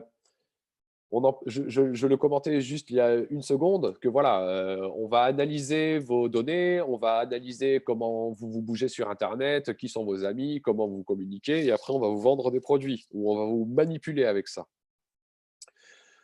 Donc, voilà. Là, je voulais du coup, une fois qu'on a parlé de moteur de recherche, de navigateur, donc il y a une quantité de navigateurs, de web et de moteurs de recherche. Selon vos besoins, selon vos envies et votre philosophie, n'hésitez pas à faire des recherches. Donc, je mets le lien de Tor Project, là, vous le voyez sur l'écran, donc c'est torproject.org. Téléchargez-le, essayez-le, et vous allez voir. Et suivez aussi, documentez-vous. N'hésitez pas à lire la documentation, parce qu'il faut savoir que tous ces logiciels libres ou open source sont très, très bien documentés. Et la documentation est extrêmement complète et très, très minutieusement faite. Et quelqu'un qui veut se documenter et qui est très intéressé va trouver son bonheur. Mais qui nous garantit qu'on n'est pas autant surveillé sur ce genre de logiciel libre qu'avec d'autres? Parce que c'est la manière que vous allez utiliser ce genre de logiciel. Le chemin par lequel on passe, en fait, depuis, par exemple, si je mets Tor demain sur mon ordi et que je veux aller dans le web, ça va être un vrai labyrinthe tellement confus que ce sera beaucoup plus difficile pour me suivre que si je passais par Google, qui est une autoroute, en gros. Oui, alors, en fait, Tor, lui, il utilise, on va dire, il utilise plusieurs ordinateurs, plusieurs serveurs pour masquer l'IP, en fait. Donc, c'est pour ça l'IP sera pas qu'on la dit que c'est même. par couche. Alors, il y a 3 couches d'encryptation qui protègent la connexion pendant que vous êtes connecté. Par contre, c'est vrai que la communication passe entre plusieurs ordinateurs, plusieurs serveurs, pour masquer votre IP. Donc, si vous regardez votre IP avec, par exemple, vous pouvez aller sur whatip.k, donc CA Californie, vous pouvez voir l'IP de chez vous. Et une fois que vous êtes connecté à Tor, en fait, il va vous donner une autre IP. L'IP, c'est l'adresse qui correspond à un ordinateur donné, c'est ça, hein? Oui, ou à une connexion d'Internet plutôt. à votre routeur de chez vous. Et à chaque ordinateur va être attribué une IP différente aussi. Mais du coup, avec Tor, surtout dans les pays où il y a une grande censure ou tout simplement parce que moi, j'ai pas envie qu'on sache ce qu'on fait. Après, voilà, c'est que Tor, par exemple, pour regarder des vidéos sur YouTube, c'est pas du tout fait pour ça. Parce qu'en fait, le flash, pardon, tout ce qui est, je perds mon français, mais toutes les vidéos YouTube, voilà, donnent énormément de données sur la source, sur qui regarde, sur comment est la configuration dans votre ordinateur. Si vous mettrez en plein écran, si vous ne mettez pas en plein écran, tout ça, ce sont des données qui sont partagées. Et Tor n'est pas fait pour regarder des vidéos sur YouTube. D'ailleurs, Quand on YouTube, regarde voilà. YouTube, on a l'impression que c'est nous qui regardons, mais en fait, c'est nous qui sommes regardés. Alors, oui, mais c'est pas, mais c'est pas seulement YouTube, c'est chaque fois que vous tapez quelque chose sur Google Chrome avec Google, vous êtes tellement regardé. Mais je vais y arriver tout à l'heure. Je vais y arriver tout à l'heure. Là, je vais avancer un petit peu. Je vais parler des systèmes opératifs pour smartphone. Et on connaît iOS, donc les téléphones de iPhone, hein, Apple. On connaît aussi Android, qui a 80% du marché sur les téléphones. Et avant aussi, bon, il y avait le Windows Phone, qui est mort depuis 2019. Windows Phone n'existe plus. J'allais presque dire tant mieux. Je m'en réjouis quand même quelque part. Au moins, voilà. Mais j'ai découvert là récemment, bon, alors après, il y a plein d'alternatives possibles sur les systèmes opératifs ou systèmes d'exploitation pour les smartphones. Hein. Il n'y en a pas qu'un, il y en a plein. Mais j'en ai découvert un qui m'a vraiment fait tilter et qui m'a beaucoup plu, que j'ai personnellement testé, flashé, j'ai trouvé la ROM pour mon smartphone et je l'ai flashé sur mon téléphone. Et ça marche très bien. Et je voulais vous présenter un système d'exploitation de portable qui s'appelle E. Et en fait, c'est quand on regarde, je vais vous montrer, c'est E, c'est le logo de Google, on dirait à l'envers et devant un miroir. E est un magnifique système d'exploitation pour les téléphones portables qui ont vraiment une philosophie et une architecture pour la privacité. C'est un écosystème mobile complet entièrement dégooglisé. Alors, qu'est-ce que je veux dire par dégooglisé? Vous savez tous qu'il y avait des téléphones, des smartphones, soit vous êtes sur iPhone ou soit vous êtes sur Android. Vous avez besoin d'un compte Google pour pouvoir vous connecter au Play Store ou à l'App Store pour pouvoir télécharger des applications et avoir accès aux actualisations, des mises à jour de votre système opératif du téléphone. Eh bien, ce système opératif est complètement dégooglisé, donc il n'y a pas de compte Google. Sam, on ne vous entend plus. Ah. Est-ce que je suis là? Tu es bien là et on t'entend? Ah, d'accord. Oui, Bon. moi je l'entends très bien. Donc, très bien. Pardon, Donc, voilà. E est un écosystème mobile complet, entièrement dégooglisé. Et ça, c'est très intéressant. Ils auraient pu se concentrer uniquement sur un système d'exploitation, mais les applications et les services en ligne sont également des éléments essentiels à l'expérience d'un smartphone. Donc, le système d'exploitation mobile et les applications soigneusement sélectionnées forment un ensemble d'environnements internes de confidentialité pour les téléphones mobiles. Et c'est associé à des services en ligne tels qu'un moteur de recherche, le courrier électronique, le stockage et autres outils en ligne. Il crée un environnement unique de confidentialité très intéressant. Alors, au cœur du système d'exploitation, il faut savoir que, et c'est là où je voulais en venir avec ce que tout à l'heure vous disiez, Delphine, que de quelle manière est-ce qu'on est surveillé sur Internet? Notre activité online, qu'est-ce que ça représente? Et en fait, cette entreprise, donc il y a un Français qui est à la tête qui est le président de la fondation. En fait, ils ont partagé une étude et en fait, eux, ils étaient déjà dans cette démarche-là, mais sur leur site internet que vous pouvez visiter, ils partagent cette étude que je vais partager avec vous ce soir. Et c'est qu'en fait, eux, ils sont un peu là en disant oui, c'est vrai qu'au cours de ces 10 dernières années, les téléphones portables ont fortement évolué et sont devenus nos compagnons quotidiens, à portée de main et à tout moment, mais aussi ils se sont transformés discrètement en dispositifs de surveillance. C'est vrai que quand on regarde la quantité de hardware qu'a un téléphone portable, caméra, micro, haut-parleur, senseur de lumière, de mouvement, GPS, en fait, c'est le parfait l'ennemi de l'espion, quoi. Et du coup, c'est vrai que partageant autant de données personnelles au plus offrant aux agences en plus gouvernementales pour prévoir et influencer nos actions. Donc, c'est vrai que on a un super outil dans la main qui en plus partage nos données à des tiers qui nous influencent au quotidien. Donc, je vais vous partager une étude qui a été publiée par Digital Content Next, qui a été publiée en août 2018. Donc, imaginez-vous en plus que là, en plus, ces derniers mois, avec cette pseudo-pandémie, et ils ne se sont pas gênés aussi pour nous quitter des libertés et pour un peu plus serrer la vis. Mais du coup, c'est que je vous cite l'étude, je vous lis quelques lignes, si vous voulez bien. C'est que, alors que le public s'est concentré sur le scandale en cours sur Facebook et Cambridge Analytica, Google a largement évité l'examen public de ses pratiques de collecte de données. Malgré sa capacité à collecter beaucoup plus de données personnelles sur les consommateurs à travers d'une variété de points de contact, des efforts ont été faits pour documenter les pratiques individuelles de Google, comme par exemple ses efforts pour contourner les contrôles sur Safari. Plus récemment, une enquête de l'Associated Press a révélé que Google continue à suivre les données de localisation même après qu'un consommateur a éteint le paramètre. Bien que ces efforts de recherche aient été importants pour le dialogue sur les politiques publiques, il n'existe aucune recherche qui examine l'étendue et la profondeur des données collectées par Google. Les principales conclusions sont les suivantes. Donc, accrochez-vous bien.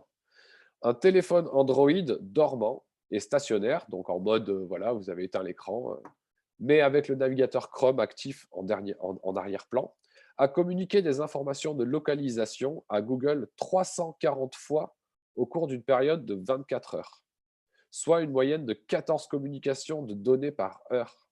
En fait, les informations de localisation ont constitué 35% de tous les échantillons de données envoyés à Google. À titre de comparaison, une expérience similaire a révélé que sur un appareil iOS, donc un iPhone, ou un iPad, avec Safari, mais pas avec Chrome, Google ne pouvait pas collecter de données appréciables à moins qu'un utilisateur n'interagisse avec l'appareil. De plus, un téléphone Android inactif utilisant le navigateur Chrome renvoie à Google près de 50 fois plus de demandes de données par heure qu'un téléphone iOS inactif utilisant Safari. Alors, je ne sais pas aussi si vous avez vu récemment que Apple et Google, pendant le confinement, ils se sont bien mis ensemble pour développer les applications de traçage et tout ça. Donc, c'est basiquement, le flair me dit que Apple, il lui a ouvert une backdoor à Google. Donc, Google a la possibilité d'associer des données anonymes collectées par des moyens passifs aux informations personnelles de l'utilisateur. Google réalise cette association en grande partie grâce à la publicité, qui sont censées être anonymes et collectent des données sur l'activité des applications et les visites de pages web de tiers. Donc, peuvent être associés à la véritable identité de Google d'un utilisateur par le biais de la transmission d'informations d'identification au niveau de l'appareil au serveur de Google par un appareil Android. Donc, voilà, cette étude a été de 2018. Vous pouvez lire l'étude complète, très intéressante, sur le site internet du coup de E-Fondation. Donc, ici, on voit aussi un petit schéma là, de l'engin de l'analyse de Google. Donc, les données collectées, tous les publicités qui sont spécifiquement et qui sont très personnalisées selon ce que vous recherchez sur Internet. Si ce que vous cherchez sur Internet, ce sont, voilà, chacun a ses goûts et chacun a ses souhaits et a ses orientations. Et du coup, tout le monde cherche selon… et du coup, il y a des publicités spécifiques à toutes ces personnes. Montres, chaussures, voitures, enfin, ça va dans tous les sens. Si on cherche des voitures toute la journée, on va avoir des ads de voitures tout le temps qui va nous proposer de trucs, d'acheter d'occasion. Ah puis, oui.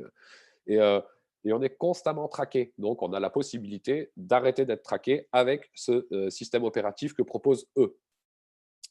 Bien sûr, si c'est pour utiliser eux et après télécharger Google et utiliser Google, ça n'a aucun sens. Même si le système opératif va tout faire de son mieux pour rester anonyme, au bout d'un moment, il faut rester cohérent. Donc, eux, basiquement, la mission, c'est de rendre accessible à tous une technologie qui respecte la vie privée des utilisateurs. Vous pouvez le voir sur leur site internet. Il est temps de reprendre contrôle de nos données personnelles et de reprendre le contrôle sur les téléphones portables.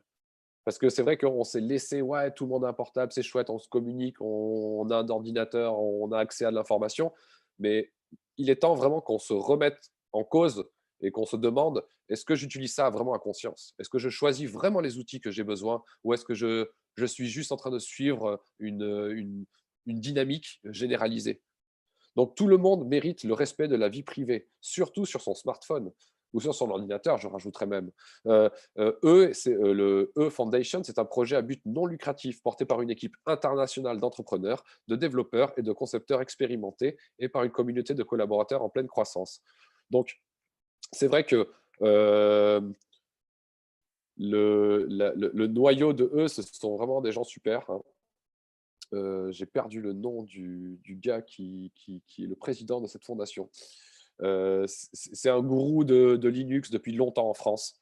Il a un compte Twitter et c'est vraiment très chouette. Je vous recommande de rentrer sur le site internet de e.fondation et lire un petit peu la documentation. Et donc, aujourd'hui, il y a 92 modèles de téléphones portables qui sont compatibles avec ce système opératif. Alors, il faut savoir aussi que c'est un système opératif qui vient tout juste d'être lancé il y a 2 ans, 2-3 ans, même pas.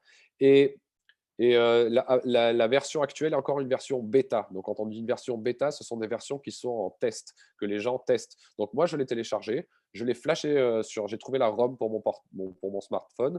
Je l'ai testé et franchement, c'est super chouette. C'est super chouette. C'est très agréable à utiliser. Pas Google. Pour synchroniser, on peut faire un compte sur le serveur de eFondation, complètement anonyme, qui trace personne et qui embête personne. Donc, très cohérent dans leurs produits. En tout cas, c'est gratuit et vous pouvez le télécharger vous-même. Il y a la liste des smartphones disponibles sur leur site internet pour voir si votre smartphone est la ROM du smartphone que vous avez disponible. Et vous pouvez la télécharger, suivre les instructions. Alors, il faut être un peu à l'aise avec les commandes de terminal et tout ça. Mais ils sont en train de travailler déjà sur une version qui est déjà un installeur automatique. Donc, on branche le téléphone USB, on installe et c'est fait. Donc, voilà. Système d'exploitation mobile, c'est vraiment respecter la vie privée des utilisateurs avant le profit. Et ça, c'est vraiment ce qu'ils défendent dans leur concept. Donc, ce n'est pas une politique seulement, c'est vraiment une architecture. Hein, on est d'accord, on en parlait tout à l'heure. Donc maintenant, on a parlé de téléphones portables et de différents systèmes opératifs. Il en existe beaucoup, comme je disais, mais j'ai choisi de parler de ce projet qui me semblait, je ne dirais pas le meilleur parce qu'il n'y a pas de meilleur, il n'y a que des choses qui sont adaptées, hein, voilà, mais vraiment, ça me paraissait vraiment chouette. Dégoogliser, arrêter d'être suivi et tout ça, moi en tout cas, c'est quelque chose qui personnellement me parle beaucoup. Donc là, je voulais venir à parler, pour suivre un petit peu dans cette démarche de conscientisation, pardon, de recherche, tout simplement d'applications, de logiciels, de clients mail, de systèmes opératifs qui respectent notre vie privée, qui ne sont pas toujours en train de nous traquer, de nous vendre des choses, qui sont en train d'analyser nos données. Donc là, comme vous pouvez voir sur l'écran, là, je vais parler des clients email et aussi des synchronisateurs d'email. Donc, j'ai mis Hotmail, Outlook et Gmail en bas, comme vous pouvez voir sur l'écran. C'est un peu pour faire, voilà, pour contraster entre le reste que je vous présente là. Parce que Gmail, bon, il a plein on va dire, d'applications de sécurité. Alors, pour rentrer sur votre compte, vous pouvez utiliser une application pour valider en 2 étapes que ce soit vraiment vous avec le téléphone et tout ça, mais ça ne les empêche pas de vous espionner à fond. C'est complètement hypocrite au fond. Donc, en tout cas, c'est mon point de vue personnel sur Gmail, hein, Google. Hein, c'est mon point de vue ce que je dis ici. Hein. Donc, Hotmail, Outlook et Gmail, pour moi, ce sont vraiment des choses peut-être on pourrait arrêter de les utiliser. Est-ce qu'on a vraiment besoin d'avoir un Gmail? Est-ce qu'on ne pourrait pas plutôt utiliser d'autres clients mail qui sont beaucoup plus respectueux sur nos données? Donc, je vais commencer à parler avec, par exemple, le système de K9 Mail de Android. Donc ça, c'est pour les téléphones Android et c'est un synchronisateur de mail. Donc, vous pouvez mettre plusieurs comptes mail sur cette application. Et du coup, plutôt que chaque fois avoir plusieurs fenêtres ouvertes dans laquelle vous allez envoyer des mails, vous pouvez avoir une seule application qui réunit la plupart de vos adresses mail, de vos comptes email, et vous pouvez du coup envoyer des mails, les recevoir, même si vous n'êtes pas connecté à Internet, les écrire, et dès que votre téléphone portable sera connecté à Internet, plaf, il enverra tout le paquet d'emails. Après, il y a RiseUp. RiseUp, c'est super intéressant parce que RiseUp, c'est vraiment… le concept est vraiment sur chiffrer les emails, la protection, la sécurité absolue.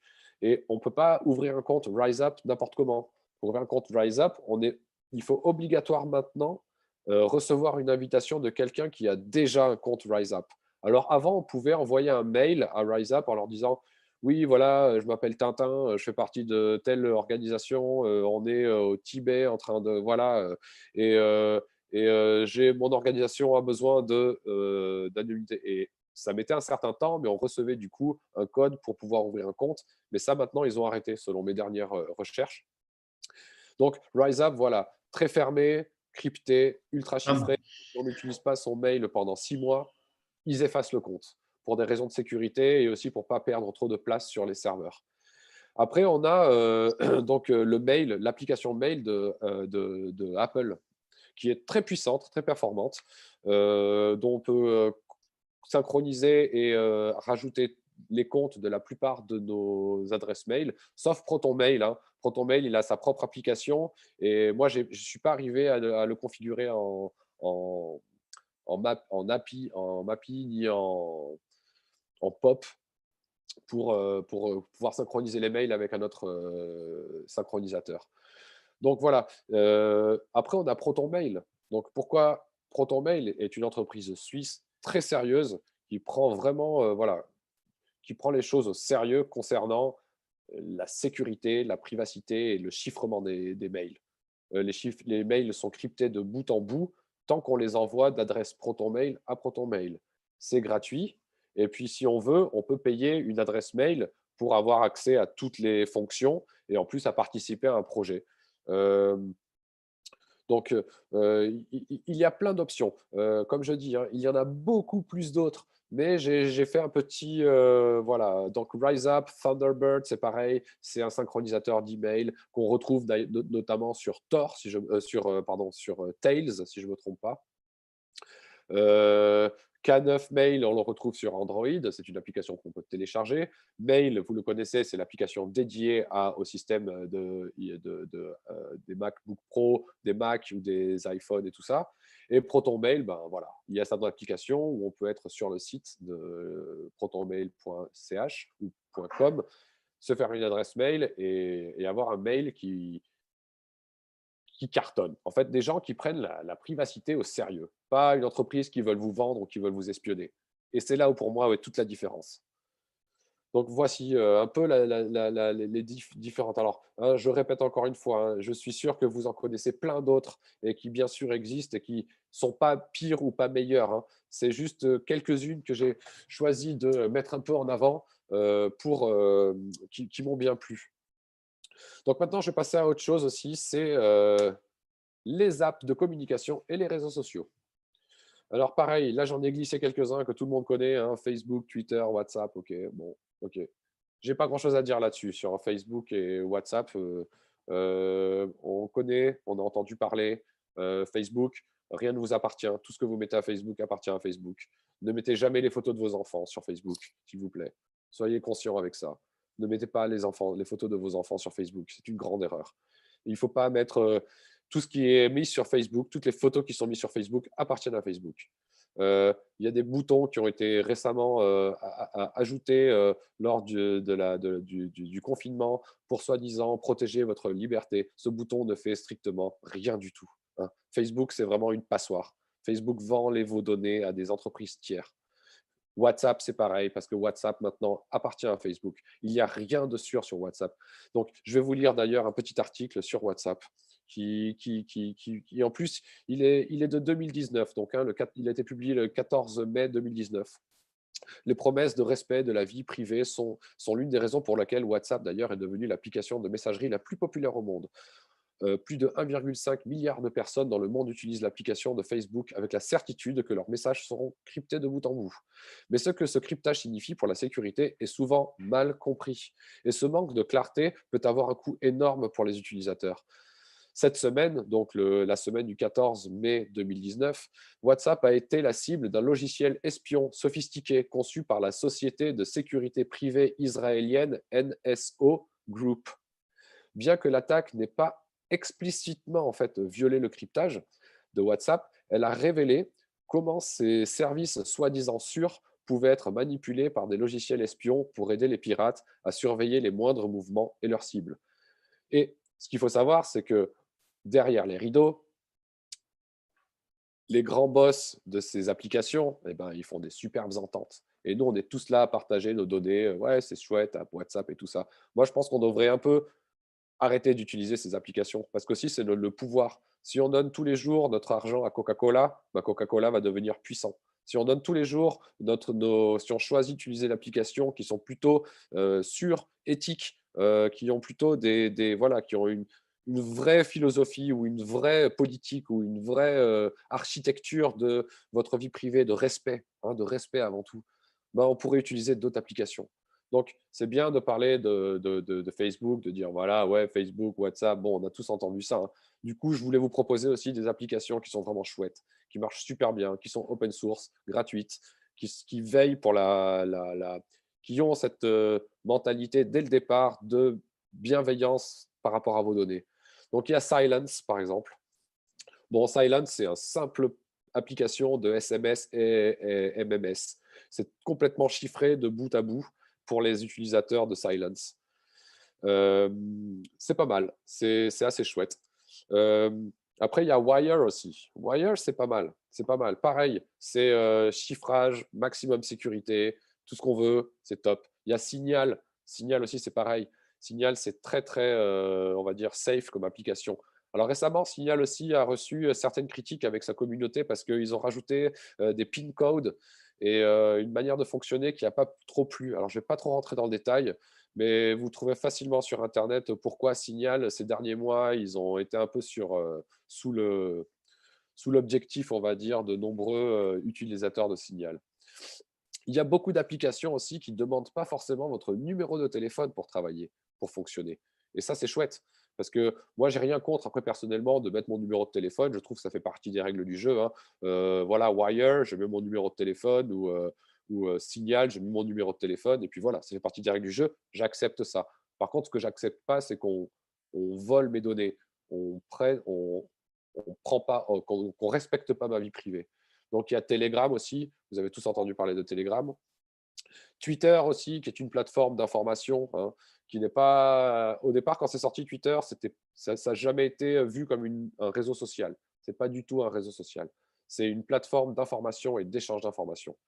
Et Twitter, c'est pas mal, mais on a tous vu, hein, pareil que sur Facebook, que ces derniers mois, il y a eu énormément de censure et de comptes qui ont été suspendus, voire annulés ces derniers mois, juste pour ne pas porter le message officiel des États, que ce soit aux États-Unis. D'ailleurs, juste pour anecdote, je ne sais pas si vous avez entendu parler, ils ont même menacé le président Trump, Monsieur Trump, de lui supprimer son compte Twitter pour fake news. Alors bon, on peut se demander la légitimité. Hein. C'est comme tout, on peut utiliser n'importe quelle, peut-être n'importe quelle application, mais il faut savoir ce qu'on cherche dedans. Hein. Il faut savoir pourquoi on l'utilise. Après, je voulais vous parler de Riot. Alors Riot, pour moi, c'est complètement l'antithèse de Zoom. Zoom, pour moi, c'est une passoire. C'est pas chouette d'utiliser du tout, surtout sur la privacité. Il y a de nombreux articles qui ont été écrits au sujet sur Zoom, qui collaborent d'ailleurs avec Facebook.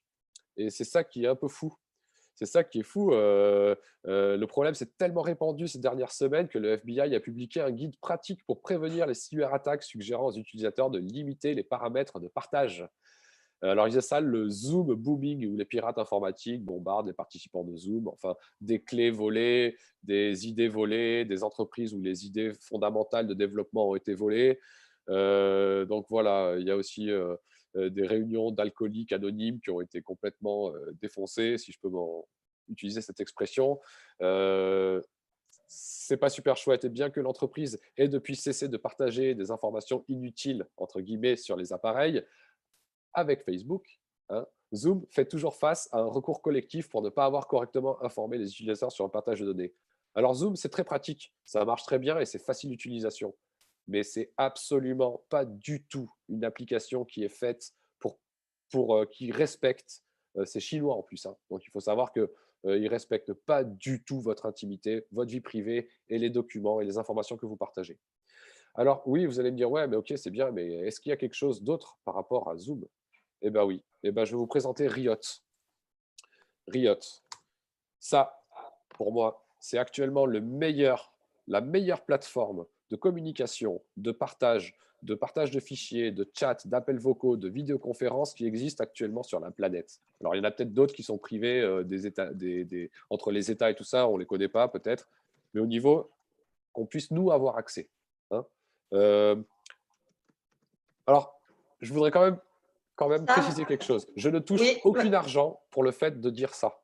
Je ne suis pas sponsorisé par Riot, je ne suis pas sponsorisé par Linux, je ne touche 0 argent pour le fait de parler de ça. Je partage juste mon expérience personnelle sur mes différentes recherches et les utilisations des différentes applications que j'ai pu faire et les constats auxquels je suis arrivé.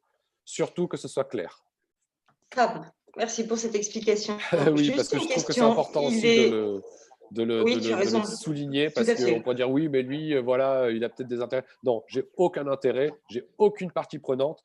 Je suis juste un citoyen qui prône pour la privacité, pour la liberté, pour qu'on ne soit pas espionné, pour qu'on puisse avoir une vie sur Internet sans qu'on se fasse agresser, parce qu'on ne le voit pas, parce que c'est sur Internet, mais ceux qui savent analyser, ceux qui voient derrière ce qui se passe, c'est hallucinant. Donc, tu as raison, on ne s'en rend pas compte. Juste une question, il est 22h05. Ah oui. Est-ce qu'il y a encore beaucoup de choses à voir sur la privacité et surtout les outils qui sont intrusifs dans notre vie? Alors, en fait, je voulais vous proposer de parler légèrement de Riot et après vous parler d'un site internet qui s'appelle Ethikia, absolument génial, qui est là pour vulgariser justement de comment utiliser Internet et d'une manière éthique. Ils font, voilà, pour présenter rapidement, c'est un site où ils font des conférences, ils font des ateliers, ils font de la vulgarisation. Ils ont écrit un bouquin, on parle de Héloïse Pierre et de Amélie Delalin, qui ont écrit un livre pour faire prendre conscience aux gens de comment utiliser ces outils d'une manière beaucoup plus sereine, en fait. Et c'est vraiment génial. Et du coup, si tout se passe bien, le 2 juillet, je vais faire une interview à Héloïse Pierre, qu'elle nous parle de leur projet, qu'elle nous parle de son site internet. Donc voilà. Juste 2 secondes, parler vite fait de Riot. Parce qu'en fait, alors 2 secondes. Ouais. Delphine, on peut peut-être lui laisser un peu de temps vu qu'il y a une coupure et qu'on a commencé. Je comprends tout à fait, mais un peu en retard et alors on ça essaye ça me paraît tellement important quand même parce que c'est quand même la protection de nos données. C'est important. C'est très important parce que on prend conscience sur l'alimentation, sur les ondes électromagnétiques, mais très peu de gens prennent conscience sur leur identité numérique, sur la quantité d'informations qu'ils donnent gratuitement à des entreprises qui font des millions avec ces informations. Et en fait, on pourrait dire, ouais, mais moi, si je change d'application, personne ne va me suivre. Ben si. Gandhi, il a dit, soyez le changement que vous voulez voir dans ce monde. Vous pouvez utiliser une autre application de communication comme Wire et demander à vos potes, pourquoi tu ne t'installes pas à Wire? Et quand on se donne rendez-vous pour le CNT ou pour se donner rendez-vous pour des recherches et tout ça, pourquoi est-ce qu'on ne chatte pas là-dessus plutôt que sur les applications que tout le monde utilise? Arrêtez d'être les moutons. Hein. Donc, j'y vais un peu fort. Hein. Je m'excuse, mais c'est vrai que je suis des fois un petit peu sidéré parce on échange beaucoup sur la liberté, sur les projets de changer le monde, de faire quelque chose de meilleur, mais on est tous scotchés sur Facebook, qui est la première entreprise à vous quitter toutes vos libertés. C'est incompatible à mon point de vue, mais c'est mon point de vue personnel. Ça n'engage que moi. Donc, pourquoi Riot ? Riot, en fait, c'est un système de communication complète. Donc, je disais, vous pouvez échanger des fichiers, faire des vidéoconférences, chatter. C'est vraiment super, hein, dans un contexte privé ou professionnel. Vous possédez vos propres données, donc c'est open source aussi. C'est vraiment transparent, c'est crypté de bout en bout. Vous pouvez demander le code source pour faire un audit, donc vous savez ce que vous avez entre les mains. Donc Riot, c'est un logiciel libre, ce qui signifie que n'importe qui peut le personnaliser aussi. Vous n'êtes pas obligé d'être connecté au serveur de Riot. Vous pouvez choisir n'importe quel serveur plus sûr auquel vous confiez pour mettre vos réunions et tout ça à Riot. Alors Riot, c'est un peu plus complexe que Zoom à utiliser, mais c'est comme tout, hein. Est-ce que ça vaut pas la peine des fois de se documenter un peu plus, d'augmenter un peu le niveau de connaissance et de la ruche, hein, n'est-ce pas? Donc, je vais juste finir avec le manifeste de Riot, c'est que nous pensons que les gens devraient avoir un contrôle total sur leur propre communication. Et ça pourrait aussi un peu conclure un peu tout ce que j'ai dit aujourd'hui, hein. Nous pensons que la possibilité de converser en toute sécurité et en privé est un droit fondamental. Nous pensons que la communication doit être accessible à tous en tant que réseau libre et ouvert, sans entrave, standard et mondial. Et nous croyons en la liberté. Donc voilà. Juste pour finir, quelques mots sur Ethikia. Je sais, j'ai plus le temps. Merci beaucoup de me donner ces quelques minutes de plus. Donc Ethikia, c'est pour un web plus éthique. C'est des gens qui souhaitent sensibiliser le plus grand nombre à travers des conférences, des soirées d'information, des ateliers. Nous sommes actuellement avec Héloïse, nous sommes en communication et nous sommes en train de monter des projets pour aider les gens, pour les informer sur d'autres systèmes opératifs, par exemple, et même les aider, pourquoi pas, à changer de système opératif sur ordinateur. Faire un petit peu comme les Linux Install Party que fait la communauté Linux déjà actuellement en France. Alors, pas leur prendre le truc parce que ce n'est pas du tout notre style, mais faire quelque chose qui pourrait complémenter un peu tout ça à notre manière et en France. Donc voilà, ils ont écrit un super bouquin que je vous recommande. Ici, voici les ateliers pratiques. Donc, comment créer sa newsletter, je gère mes mails, un autre Internet existe, je tiens mon téléphone portable en laisse. Et du coup, ce livre qui a été écrit par Amélie Delalin et Héloïse Pierre sur Libre et humain à l'ère d'Internet. Plein de bonnes informations et une question qui nous concerne tous. Donc, je vous remercie beaucoup pour votre attention. Je suis désolé pour le problème d'Internet et ces choses qui arrivent en direct, hein, comme on dit. Je vous souhaite en tout cas vraiment de réfléchissez si vous avez vraiment besoin de suivre le mouvement ou quand on achète un ordinateur, qu'on est obligé d'être servi comme ça, hein. Qu'on peut se demander, non mais moi en fait je peux m'économiser 150 balles sur le prix d'un ordinateur pour le fait de refuser Windows et il y a toujours quelqu'un, le fils, la fille d'un copain qui sait installer Linux, qui peut installer un Linux Mint chez vous. C'est gratuit, ça marche super bien, vous n'avez pas besoin d'antivirus. Un antivirus d'ailleurs est complètement obsolète dans sa conception. C'est un peu comme les vaccins, on pourra se vacciner contre la grippe, mais on aura la souche obsolète et on tombera malade parce que la nouvelle souche n'est pas dans le vaccin. Donc, c'est un peu pareil. C'est complètement idiot d'avoir un antivirus sur un ordinateur qui ralentit vos ressources, qui ralentit votre bécane, hein. Après, on peut prendre des virus parce qu'on navigue dans des endroits un peu compliqués, hein. Donc, rentrer dans le deep web sans Tor, sans VPN et avec n'importe quel navigateur, bah ouais, bah bien fait. Non, et il faut savoir utiliser les outils. Mais il y a pour résumer, il y a différents systèmes opératifs. Il y a différents systèmes opératifs pour les téléphones portables. Il y a une multitude de choix dans vos moteurs de recherche et dans vos navigateurs web. Vous avez le choix dans vos applications et dans vos réseaux sociaux. Je pense que la conscience maintenant, à l'ère numérique dans laquelle nous vivons, on a eu assez de recul pour savoir maintenant ce qui nous convient le mieux.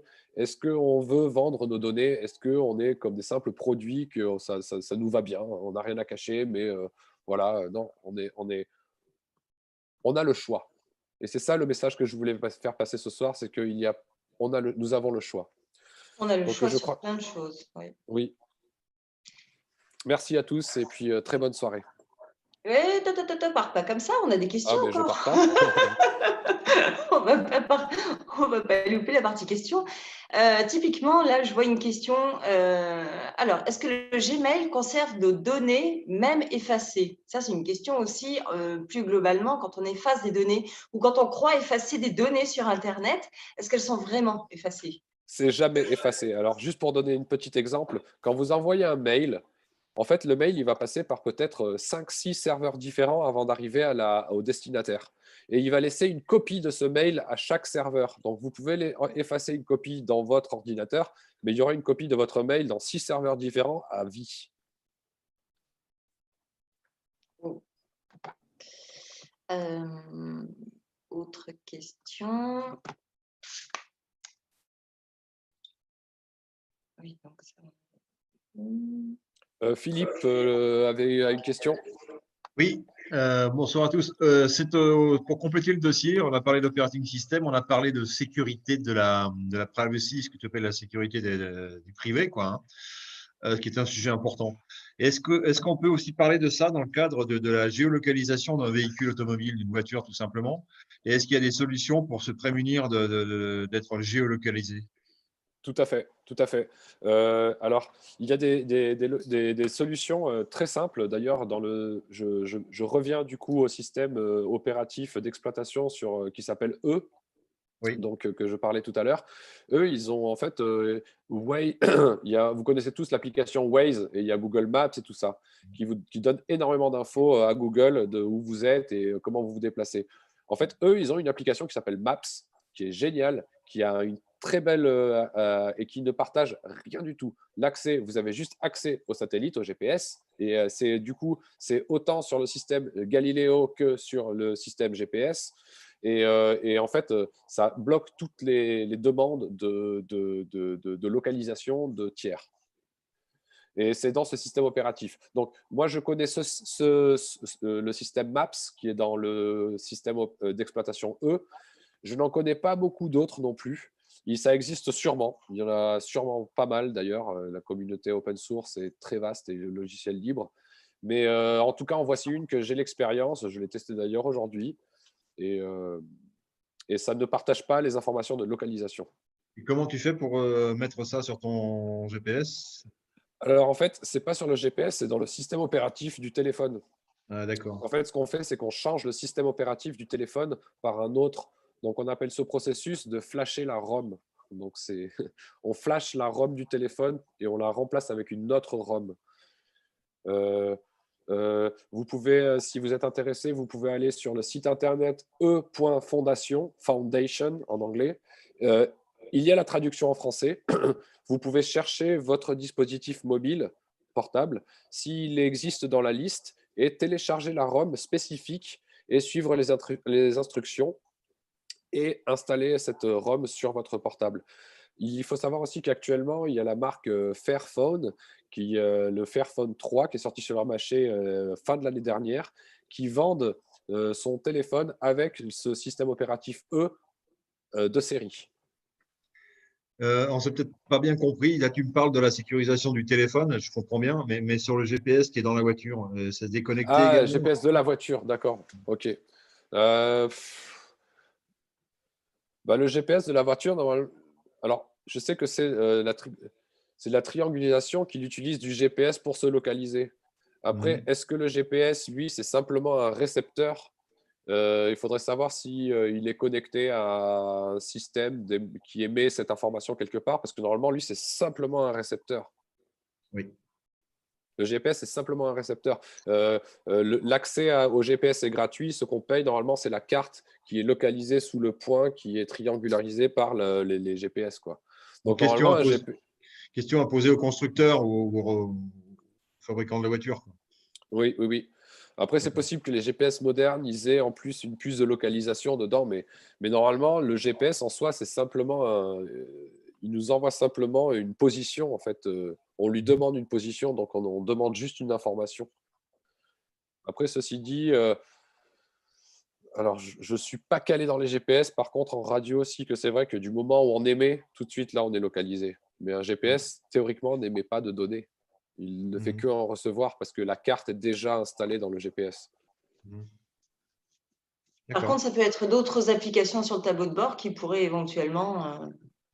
Tout à fait, si ces applications sont connectées à Internet ou si la voiture est connectée en Bluetooth à travers le téléphone qui, lui, est connecté à Internet. C'est ça. Bluetooth aussi, c'est une sacrée porte ouverte aux données.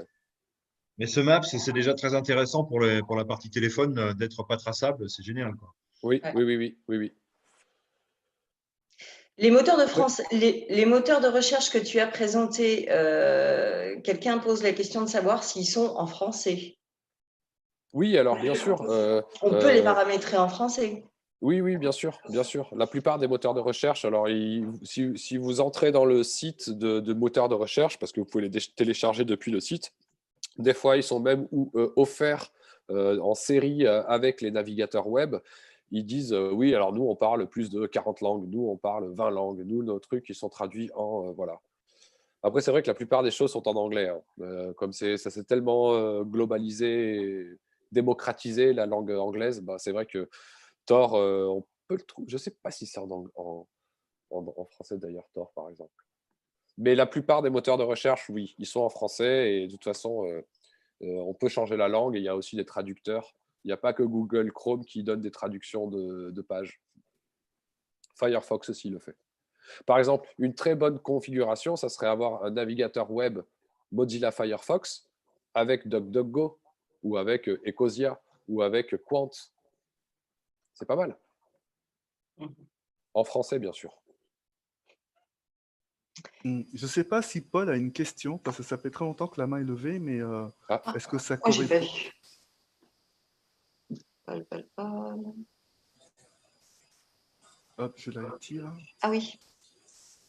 Non, c'était tout à l'heure, là, pour quand il y avait la panne. Ah. Ok, ça marche. On va démarrer la vidéo.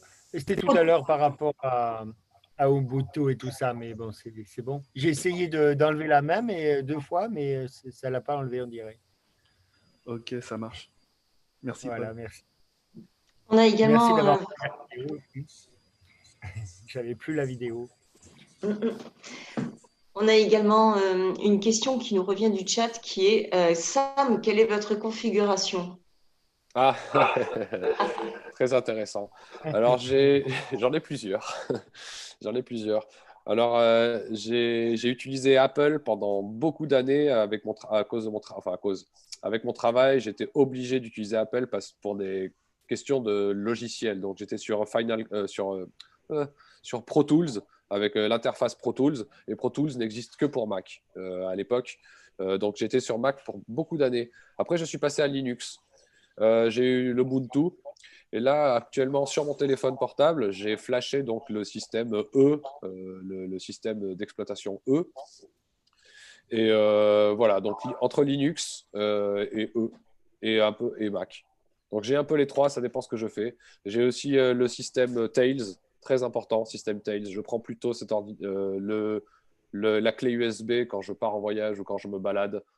Pour me connecter avec mes amis, pour envoyer des mails ou communiquer avec des sources qui gèrent des sujets un peu plus délicats. Donc ça dépend ce que je fais et j'ai plusieurs systèmes, plusieurs configurations. Dans ce cas-là, le Linux, c'est le Mint. D'accord.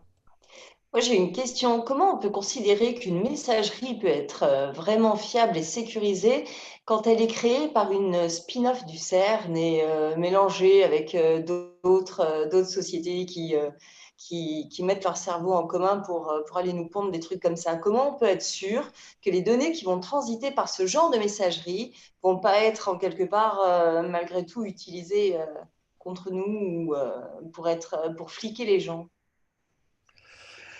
J'imagine que vous parlez de ProtonMail. Oui, parce que moi, quand je vois que ProtonMail, c'est un truc qui vient effectivement du CERN et puis encore de je ne sais trop quoi, je me dis, mais non, mais on me demande de quitter mon Outlook là pour aller là-dedans, mais non, mais…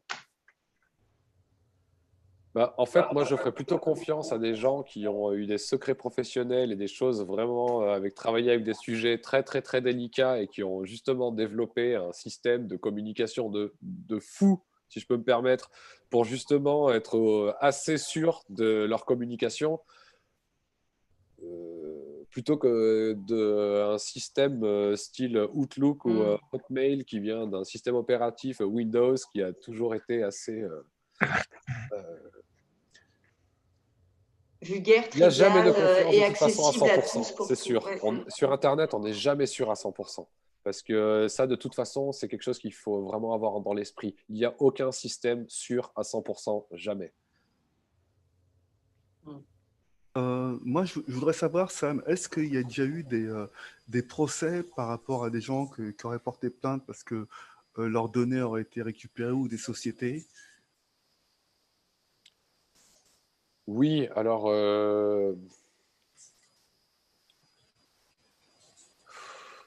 il y a, ouais, mais oui, bien sûr. Il y a, alors non, mais oui, mais bien sûr que oui. Il y a plein de procès là-dessus.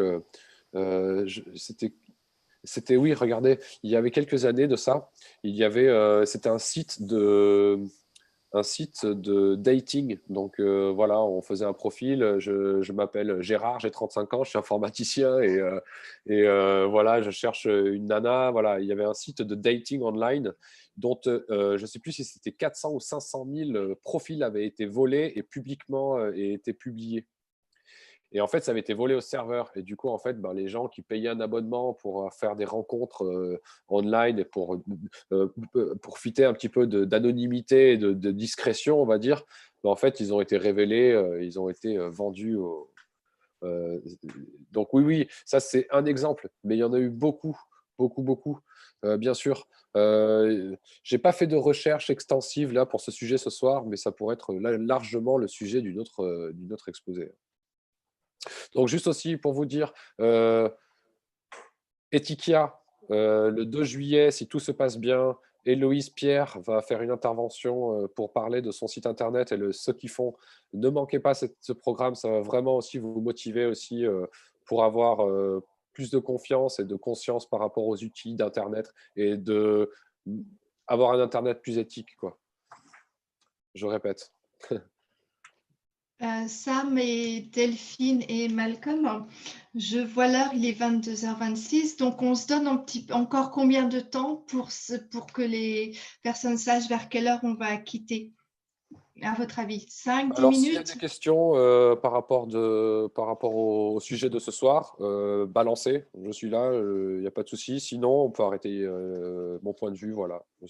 Sinon, on peut arrêter. J'essaye de faire le tour et je pense qu'on commence à épurer effectivement les questions. On a encore Claire Grenon qui demandait: est-il censé d'enlever la carte SIM de son portable lors de nos réunions? Alors, effectivement, Oui, tout à fait. Alors, un portable, on a beau l'éteindre, il continue d'émettre et d'enregistrer. Donc, si vraiment vous êtes sur des iPhones ou sur des Android qui ne soient enlever la carte SIM, le mieux, c'est d'enlever la carte SIM et de ne pas prendre le téléphone portable avec vous si vous avez des choses délicates à traiter. Voilà, c'est sûr. Il faut enlever la carte SIM. Oui, tout à fait. Que pour les iPhones ou iPhone et tous les portables, vraiment, tous les portables. Ah d'accord, je pensais qu'il y avait des boîtiers, tu pouvais mettre enlever la carte, etc. et puis mettre ton téléphone dans des boîtiers qui isolent un peu le téléphone. Comme une cage. Un peu comme une cage. Comme un truc en alu, non? Non, c'est des bidons. Il ne faut pas prendre de risques. On enlève la carte SIM, on laisse le téléphone portable avec la carte SIM enlevée dans la voiture et on va marcher quelques mètres au point de la réunion et voilà. C'est pour ça que maintenant, ils font les eSIM pour plus avoir ce biais. Donc, oui. Donc, voilà. Est-ce que vous voyez d'autres questions, messieurs les co-animateurs? Peut-être une dernière. Quand tu flashes ton appareil, est-ce que tu perds des données? J'ai vu cette question. Oui. Alors, il faut savoir qu'avant de réaliser, de changer de système opératif, c'est qu'il faut basiquement voir ça comme on va effacer tout ce qu'il y a dans l'ordinateur, dans le téléphone, dans le portable, et on va installer un nouveau noyau, on va installer un nouveau système opératif. Et donc, c'est important de faire des copies de sécurité, des sauvegardes, hein, des backups, avant de procéder. Donc, on procède à des backups, on met tous les contacts. Si c'est sur iPhone, bah, vous synchronisez avec un iTunes. Avec l'iTunes, vous allez garder tous vos contacts, vos calendriers, les musiques, enfin, les photos et compagnie.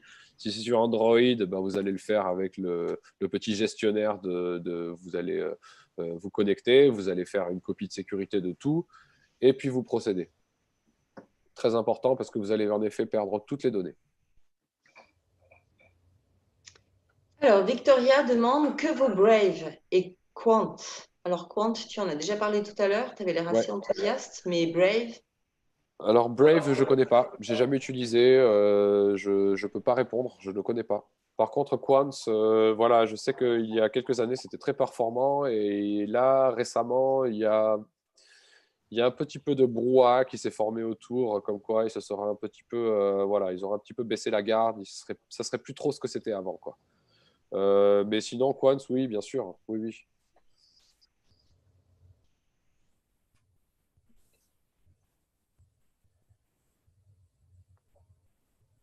Bon. Bon, peut-être une dernière question. Eh bien, je cherche. Et puis, si on a une, et puis on n'arrête là, car Oui, il me semble comme nous qu'on l'a a fait rappelé le tour. Marie-Noël, il est 22h30. Oui, tout à fait.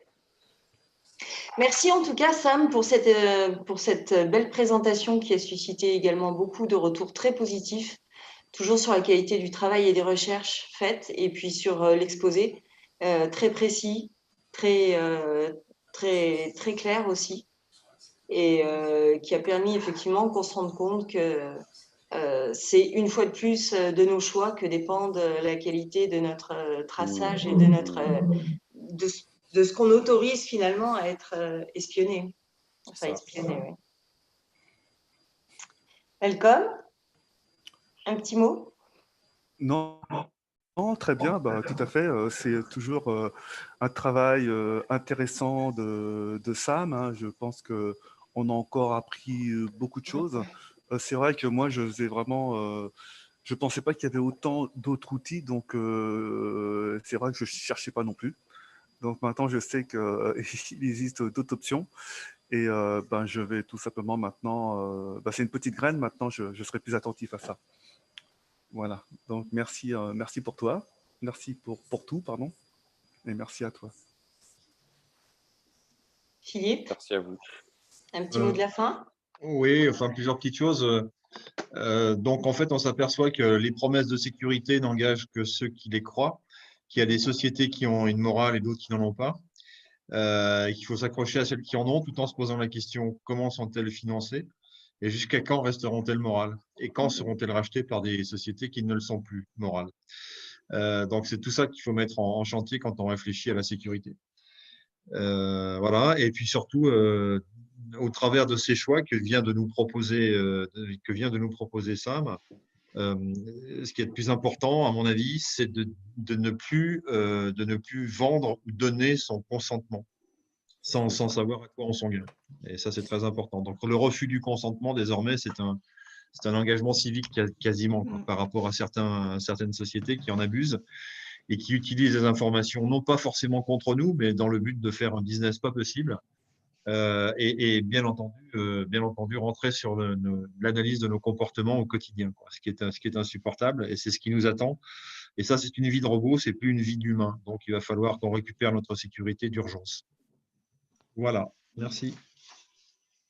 Merci à tous en tout cas pour votre présence. Merci encore, un grand merci Sam. Et on se retrouve demain pour la suite de nos émissions. Et en attendant, prenez soin de vous tous et soyons bien tous conscients des choix qu'on fait et de leur portée. Merci à tous et très bonne soirée.